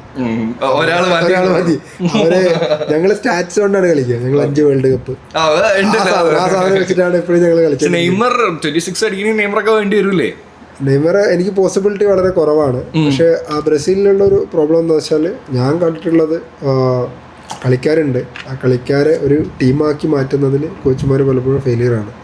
അത് നമ്മൾ അവരുടെ കൾച്ചർ എടുക്കുന്ന സമയത്ത് താഴേക്ക് വരുന്നത്. അപ്പം അർജന്റീനൻ ഇതിലുള്ള കളിക്കാർ ഏത് ലീഗിൽ കളിക്കുന്നു എന്നുള്ളതാണ് വളരെ ഇമ്പോർട്ടൻ്റ് ആയിട്ടുള്ള കാര്യം. പിന്നെ ഒരു ലെവലിൽ അവർ ഫെയിം ആവുന്നത്, പെട്ടെന്ന് അവർ ഫെയിമിലേക്ക് വരുന്നു, പെട്ടെന്ന് അവർ എക്കണോമിക്കലി ഗ്രോത്ത് ആവുന്നു. പിന്നെ അവരുടെ ലൈഫ് ബാലൻസ് ചെയ്യാൻ അവർക്ക് പറ്റുന്നില്ല. അതായത് അവരുടെ ലൈഫ് സ്റ്റൈല്. അപ്പോൾ അതിൽ ഫോക്കസ് മാറിയിട്ടാണ് എന്നാണ് എനിക്ക് തോന്നുന്നത്. അത് തീർച്ചയായിട്ടും ഇപ്പം നമ്മൾ നോക്കുകയാണെങ്കിൽ ക്രൊയേഷ്യയായിട്ട് കഴിഞ്ഞ വേൾഡ് കപ്പിൽ നമുക്ക് ചില സമയത്ത് ഗെയിം അങ്ങനെയായിരിക്കും. നമുക്ക് ഗോൾ അടിക്കാൻ പറ്റില്ല, പക്ഷെ ഗോൾ അടിച്ചു കഴിഞ്ഞാൽ വീണ്ടും നമ്മൾ അറ്റാക്കിന് പോകണോ, ഡിഫെൻഡ് ചെയ്യണോ, ആ സമയം കളയണോ എന്നുള്ളതാണ്. അവിടെ ബ്രസീലുകാരുടെ DNA കാണിച്ച് കംപ്ലീറ്റ്ലി അവർ ത്രൂ ഔട്ട് പോയി. ഇവിടെ വന്നു, ഗോള് വീണു, ടൈ ബ്രേക്കറിലേക്ക് പോയി, മാച്ച് നമുക്ക് എൻഡ് അപ്പ് ചെയ്യേണ്ടി വന്നു. പക്ഷെ ഡോൺ കാർലോ മൊത്തത്തിൽ ഡിഫറൻസ് ആണ്. പിന്നെ ഒരു ഇതും കൂടെ ഉണ്ടെന്ന് വെച്ച് കഴിഞ്ഞാൽ പുള്ളി പോയിടത്തൊക്കെ പുള്ളി കപ്പടിച്ചിട്ടുണ്ട്. മാത്രമല്ല പുള്ളിക്ക് സൂപ്പർ സ്റ്റാറുകളെ മാനേജ് ചെയ്യാൻ അറിയാം. മാത്രമല്ല പുള്ളി തന്നെ ഒരു സൂപ്പർ സ്റ്റാറാണ്. അതുകൊണ്ട് എനിക്ക് തോന്നുന്നത് ടീം വരും. പിന്നെ നമ്മൾ ഇതിലുള്ള പ്രയോറിറ്റിയാണ് കളിക്കാർ. ഇപ്പോൾ ലീഗുകളിൽ കളിക്കുന്നു, അവർ വന്ന് നാഷണൽ ടീമിലേക്ക് സിങ്ക് ആകാനുള്ള ഒരു സമയം. പലപ്പോഴും അവർ യൂറോപ്പിലാണ് കളിക്കുന്നത്. അത് കഴിഞ്ഞ് ലാറ്റിൻ അമേരിക്കയിലേക്ക് പോയി. ലാറ്റിൻ അമേരിക്കയിലെ കൺട്രീസിൽ അതന്നെ നോക്കുകയാണെങ്കിൽ പല രാജ്യങ്ങളിലും പിന്നെ ആ ഒരു ബുദ്ധിമുട്ടുണ്ട്. അതായത് അവരുടെ ആൾട്ടിറ്റ്യൂഡ് ഒരു പ്രശ്നമുണ്ട്, സ്റ്റൈലൊരു പ്രശ്നമുണ്ട്. പക്ഷെ ആ രാജ്യങ്ങളുടെ കളിക്കാൻ നോക്കുന്ന സമയത്ത് അവർ അവിടെ ആ ലോക്കൽ ലീഗുകളിൽ കളിക്കുന്ന ആളുകളായിരിക്കും. പക്ഷെ അങ്ങനത്തെ ഒരുപാട് കാര്യങ്ങളുണ്ട്. പിന്നെ ഞാൻ പറഞ്ഞില്ലേ, കളിക്കാരില്ലാത്തതുകൊണ്ടല്ല. അതെ. പിന്നെ വേറെ കേസും കൂടെ ഉണ്ട്. ഇപ്പൊ നമ്മൾ ഇതൊക്കെ പറഞ്ഞു കഴിഞ്ഞാലും ഇനി ഈ ഇപ്പൊ സീസൺ നടന്നുകൊണ്ടിരിക്കുന്ന ടൈമും കൂടെയാണ്. 26ലേക്ക് വരുമ്പോൾ ആരൊക്കെ ഇഞ്ചറി ഇല്ലാതെ ആരെയൊക്കെ കിട്ടും, തീർച്ചയായിട്ടും. അതെ. പിന്നെ നമ്മൾ ഈ നോക്കൌട്ട് ടൂർണമെന്റുകൾ നമുക്ക് പ്രഡിക്റ്റ് ചെയ്യാൻ പറ്റില്ല. നമ്മൾ ലീഗ് ടൂർണമെന്റുകളിൽ അല്ലെങ്കിൽ ഇപ്പോൾ ഒരു ട്രെയിനിങ് മാച്ച്, ഫ്രണ്ട്ലി മാച്ച് പോയി കളിക്കുന്നു, ഇന്റർനാഷണൽ ബ്രേക്കിൽ പോയി കളിക്കുന്നു. അതിലെ റിസൾട്ട് അല്ല ഒരു കോമ്പറ്റീഷന് വരുന്ന സമയത്ത് എപ്പോഴും ഒരു ഹീറോസ് ഉണ്ടാവും. അതായത് അവരുടെ ഒരു ആ കോമ്പറ്റീഷനിൽ ഒരു ഫേവറേറ്റ്സുകൾ ഉണ്ടാവും. ഇപ്പൊ കഴിഞ്ഞ ഇതിൽ നമ്മൾ അർജന്റീന ഫസ്റ്റ് മാച്ചിൽ തോറ്റു. ആ തോറ്റതോട് കൂടിയിട്ട് ആ ടീമിന്റെ ക്യാരക്ടർ മാറുകയാണ്. അപ്പോൾ അത് കോച്ച്, കളിക്കാർ അവരിലുണ്ടാക്കുന്ന ഒരു എനർജി ഉണ്ട്. ആ ഒരു എനർജിയും കൂടി എന്താ പറയാ, ചാമ്പ്യൻഷിപ്പ് നേടാൻ വേണ്ടിയിട്ട് ടീമുകളെ സഹായിക്കും. ഇപ്പൊ റൊണാൾഡോ ഫാൻ ആയതുകൊണ്ട് പോർച്ചുഗലിന് സാധ്യതയുണ്ടോ? ബുദ്ധിമുട്ടാണ്. ബ്രസീലാണ്. വേൾഡ് കപ്പിൽ അത് കട്ടയാണ്. ബ്രസീലിനെ തോപ്പിച്ച ടീം മുമ്പോട്ട് പോകുമ്പോൾ ആ ടീമിനെതിരെയാണ് ഞങ്ങൾ ടാക്ടിക്സ് ആണത്. ഓക്കെ. അപ്പൊ എന്തായാലും ഒരുപാട് സന്തോഷം ഇത്രയും നേരം സംസാരിച്ചില്ല. എനിക്ക് ഇനിയും കുറെ കാര്യങ്ങൾ സംസാരിക്കണം എന്നുണ്ട്. പക്ഷെ പോകുന്നതിന് മുമ്പ് നമുക്കൊരു ചലഞ്ചും കൂടെ വെക്കാം. ബ്രോ ഒത്തിരി സ്പോർട്സ് ഒക്കെ ഫോളോ ചെയ്യുന്ന ഒരാളായതുകൊണ്ട് തന്നെ ഞാൻ 3 പേരുടെ മുഖങ്ങൾ ചേർത്ത് വെച്ചിട്ടുള്ള ഒരു ഫേസ് ആയിരിക്കും കാണിക്കുന്നുണ്ടാവുക. അപ്പൊ ഏതൊക്കെ പ്ലേയേഴ്സ് ആണെന്ന് നോക്കാം. ബ്രോയുടെ ഇഷ്ടമുള്ള ഒരു ടീം വെച്ച് തന്നെ നമുക്ക് തുടങ്ങാം. റയൽ മാഡ്രിഡിന്റെ 3 പ്ലേയേഴ്സ് ആയിരിക്കും ഇപ്പൊ ഉള്ളവരാ. ആരൊക്കെ ആയിരിക്കും? ഒരു എക്സാമ്പിൾ വേണം ഞാൻ തരാം. ഒരു പ്ലെയർ ഇപ്പോ ഡെഡ്ലി സ്ട്രൈക്കറാണ്, പിന്നെ ആ പൊസിഷനിൽ ഏകദേശം നിന്ന് കയറി വരുമെന്ന് വിചാരിച്ച ഒരാളും കൂടെ അതിനകത്തുണ്ട്. പക്ഷെ അങ്ങനെ പറഞ്ഞു കഴിഞ്ഞാൽ ഇപ്പൊ എന്റെ ഫാൻസ് എല്ലാം കൂടെ എടുത്തിട്ടുണ്ട്. ഇല്ല, എനിക്ക് കിട്ടുന്നില്ല. 3 പേരുണ്ട് അതിനകത്ത്. മനസ്സിലായി, 3 പേര്. ഒന്ന് ട്രൈ ചെയ്തോ, 3 പേര് ചുമ്മാ വന്നിട്ട് നോക്ക്, നോക്കാം. അർജന്റീനക്കെതിരെ ഫൈനലിൽ ഉണ്ടായിരുന്നു, പുള്ളിയെ ഉണ്ടായിരുന്നുള്ളൂ. എംബാപ്പേ ഉണ്ടോ അതിനകത്തുണ്ട്? വിനീഷ്യസ് ഉണ്ടോ? വിനീഷ്യസ് ഉണ്ട്. മൈ ഗോഡ്, ഇനിയൊരു ഡിഫൻഡർ. എന്നിട്ട് ബ്രസീലാണ് അത്ര. ഓക്കെ, 2 ആൻസർ ഞാൻ പറഞ്ഞില്ലേ. 2 ആൻസർ ഞാനല്ലേ ഡിഫൻഡർ. കഴിഞ്ഞ സീസൺ ഫുള്ള് പരിക്കായിരുന്നു റയൽ മാഡ്രിഡിന്റെ. ബ്രസീലിയൻ ഇല്ല, കിട്ടണില്ല. ഇല്ല, കാണിച്ചു കൊടുക്ക്. മിലിറ്റാവോ അല്ലേ? ബ്രസീലല്ലേ? വിട്ടുപോയി. Brazil fan. അടുത്ത പേജ് എടുത്ത് ബന്ധുവാര് ശത്രു കാണുകയില്ല എന്ന് പറഞ്ഞില്ലേ ബാഴ്സ. ഒരു ക്ലൂ ഞാൻ തരാം. ഒരു ബ്രസീലുകാരനുണ്ടല്ലോ. അതെ, ഒരു ബ്രസീലുകാരനുണ്ട്. 2 പേരും ബാലൻഡ്യൂറിന് വേണ്ടി പോയവർ 2 പേരുണ്ട്. പക്ഷെ കിട്ടിയില്ല. അല്ല, നമ്മള് ബാഴ്സലോണയെ നമ്മൾ പറയില്ല, ആ പേരെ നമ്മൾ ഉപയോഗിക്കില്ല. എന്റെ വീട്ടിലാണെങ്കിൽ ഭാഷ മാത്രമേ ഉള്ളൂ. എന്നാലും ബ്രസീലിയൻ ആരാന്ന് പറയാം. എന്നാലും ട്രൈ, ചുമ്മാ ഏതെങ്കിലും പേര് പറ. ഇല്ല, ഒട്ടുമില്ല. ഇല്ല. റഫീനോ. പിന്നെ റഫീനിയ താഴെ. ഇതാ താടി. പിന്നെ ഉള്ളത് യമാല്. മുടിയല്ലേ? മുടി അങ്ങനെയാണോ? സെൻട്രലുള്ളത് എനിക്ക് തോന്നുന്നു. എനിക്ക് ഓർമ്മ ഫേസിൽ വരുന്നില്ല. കാണിച്ചെടുത്ത് 3 പേരായിരിക്കും. ഓ മൈ ഗോഡ്, ഇത് ഫോട്ടോയില് കാണുന്ന പോലല്ലേ. ഇത് നമുക്ക് കിട്ടാതിരിക്കാൻ വേണ്ടിട്ട് ചെയ്ത പോലെ ഉണ്ട്. ഇത് ChatGPT ആണല്ലോ. അല്ലല്ല, ഇത് വേറൊരു പേജിന്റെ ഒരു പരിപാടിയാണ്. ഇത് അവരുടെ മെയിൻ പരിപാടി എന്ന് പറയുന്നത് ഇതുപോലെ 3 പേജുകളെല്ലാം ചേർത്ത് വെച്ചിട്ട് ഇത് ഗസ് ചെയ്തിട്ടുള്ള കമന്റുകളിലൂടെ ഇടുക എന്നുള്ളതാണ്. അത് ശരി, ഇതാണ് ഞാൻ പറഞ്ഞത്. ഇത് നമ്മള് ചെറിയ പയ്യന്മാരോട് വെച്ച് നമ്മള് തൂക്കിട്ടടിക്കും. നമ്മളാണ് ഇതില് ഇൻകോമ്പിറ്റന്റ് ആയിട്ടുള്ളത്. അതെ, നമുക്ക് പെട്ടെന്ന് കിട്ടില്ല. ഫേസ് റെക്കഗ്നൈസ് ചെയ്യാൻ ഇത് കാണിച്ചു കൊടുത്തു ഇല്ലല്ലോ. ഇത് നോക്കിയാ ഇത് 3 പേരെ എന്തായാലും മറക്കാൻ പാടില്ല. ഞാനൊരു ക്ലൂ തരാം. സുവാരസ് ഉണ്ട്. പിന്നെ ആ മനുഷ്യനെ അറിയില്ല. ബാഴ്സയില് ഗോൾഡൻ എറയിലുള്ള 3 പേരാണ്. ബാഴ്സയുടെ ഗോൾഡൻ എറയിലുള്ള 3 പേര്. ബാഴ്സ എന്ന് പറഞ്ഞാൽ ഇല്ല, നെയ്മർ ഇല്ല. സുവാരസും നെയ്മറും മെസ്സി അല്ലാണ്ട് പിന്നെ അതിൽ ഒരാൾ മാത്രം മാറ്റം. മെസ്സി ഉണ്ട് അതില്. മെസ്സി ഉണ്ട്. മറ്റേ ആള് നോക്കി നോക്ക്. മെസ്സിക്ക് എപ്പോഴും വിങ്ങിലൂടെ പാസ് കൊടുക്കുന്ന ഒരാള്. സാവി അല്ലല്ല. ഇപ്പൊ റിട്ടയർമെന്റ് അനൗൺസ് ചെയ്തു. ഈ സീസൺ MLS കഴിയുമ്പോ റിട്ടയർ ആണ്. അവിടെ കളിക്കണ്ടല്ലേ? അവിടെയും പറഞ്ഞു, അതും പറഞ്ഞു. ഇനി ഒരു ക്ലൂ തന്ന പേര് പറയേണ്ടി വരും. J start with J. നിങ്ങളെ 2 പേരാ. 2 പേര്. സ്പെയിൻ വേൾഡ് കപ്പ് പഠിച്ചപ്പോഴും പുള്ളി സ്കോട്ട്ലൻഡ്. താഴെ മിഡിലാണോ മുകളിലാണോ? മേളിലല്ലേ പീസ് നോക്കട്ടെ. മേളിൽ ജോർഡി ആൽവ. 3 പേരും കിട്ടൂല. എനിക്ക് ആദ്യം കിട്ടിയില്ല. അല്ല, ഇതില് സുവാരസിന് നമുക്ക് പെട്ടെന്ന് കിട്ടും. അതാ പൈസ കിട്ടിട്ട്. പിന്നെ ലിവർപൂൾ നോക്കിയത് കൂടാണോ എന്തായാലും അറിയണോ. ഇങ്ങനത്തെ കുറെ ഇൻട്രസ്റ്റിംഗ് പരിപാടീസും കൂടെ ഉണ്ട്. അതല്ല, എന്ന് പറയുകയാണെങ്കിൽ ഞാൻ പറയണ്ടേ, ഞാൻ പ്രിപ്പയർ ആയിട്ടില്ല. ഓക്കെ, അപ്പൊ എന്തായാലും ഒത്തിരി സന്തോഷം ഇത്രയും നേരം സംസാരിച്ചതിൽ. ഒരുപാട് കാര്യങ്ങൾ അറിയാൻ പറ്റിയതിൽ സന്തോഷം. പക്ഷെ ഇനി ഒരു പരിപാടിയും കൂടെ ഉണ്ടെന്ന് വെച്ചാൽ നമ്മുടെ പോഡ്കാസ്റ്റിലേക്ക് വന്നു കഴിയുമ്പോഴേ സോറി വിട്ടുപോയി, ഒരു ചലഞ്ചും കൂടെ ഉണ്ട് കേട്ടോ. ക്രിക്കറ്റ് ബോളാ? അവിടെ ഇരുന്നുകൊണ്ട് ചെയ്യാൻ പറ്റുള്ളേ. അവിടെ ഇരുന്ന് പൊസിഷൻ തന്നെ ചെയ്യണം. കോച്ച് 10 പറഞ്ഞ് 10 അടിച്ച്. ഇനി അസിസ്റ്റന്റ് കോച്ച് എത്ര പറയണമെന്നുണ്ട്. എത്ര പോകും നോക്കാലോ. എന്നാലും ഒന്ന് പറ, ഒരു നമ്പർ പറ കേക്കട്ടെ. കോച്ച് 10 അല്ലേ? ഓക്കെ, 3.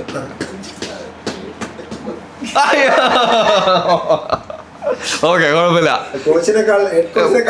അതെ, പിന്നെ അത് വിഷമാവും. യെസ്, അപ്പം ഞാൻ നേരത്തെ പറഞ്ഞാൽ ഒരുപാട് സന്തോഷം ഇത്ര നേരം സംസാരിച്ചതിൽ. നമ്മുടെ കണ്ണൂർ വാരിയേഴ്സിന്റെ ഫാൻസിനും അതുപോലെ തന്നെ സൂപ്പർ ലീഗ് കാണുന്ന ഇപ്പം നമുക്കറിയാം ഇപ്പൊ കുറച്ച് ജില്ലകളുടെയൊക്കെയാണ് പേരുകൾ വന്നിട്ടുള്ളത്. അപ്പൊ ഫൈറ്റ് ചെയ്യാനുള്ള അല്ലാതെ ഒത്തിരി പേര് നിൽക്കുന്നുണ്ട്. അപ്പൊ അങ്ങനെ ഒരു കോമൺ ഫാൻസ് ഉണ്ട് സൂപ്പർ ലീഗിന്. അപ്പൊ അവരോടൊക്കെ എന്താണ് ലാസ്റ്റ് ആയിട്ട് പറയാനുള്ളത്? സൂപ്പർ ലീഗിൽ നിങ്ങളെ ജില്ലയിലും ടീം വരും. അതെ, അപ്പോൾ നിങ്ങൾ ഞങ്ങളെ മറക്കരുത്. കണ്ണൂർ വാരിയേഴ്സിന് വേണ്ടിയിട്ട് എപ്പോഴും ചീർ ചെയ്യുക. കണ്ണൂർ വാരിയേഴ്സിന്റെ മാച്ചുകൾ കാണുക. ഞങ്ങളുടെ സോഷ്യൽ മീഡിയയിൽ ഞങ്ങളെ സപ്പോർട്ട് ചെയ്യുക. നിങ്ങളുടെ സപ്പോർട്ടാണ് ഞങ്ങൾക്ക് വേണ്ടത്. സ്റ്റേഡിയത്തിൽ വരണം, സ്റ്റേഡിയത്തിൽ വരണം തീർച്ചയായിട്ടും. ജയിക, വരിക, ജയിക, വാഴുക. Okay, thank U.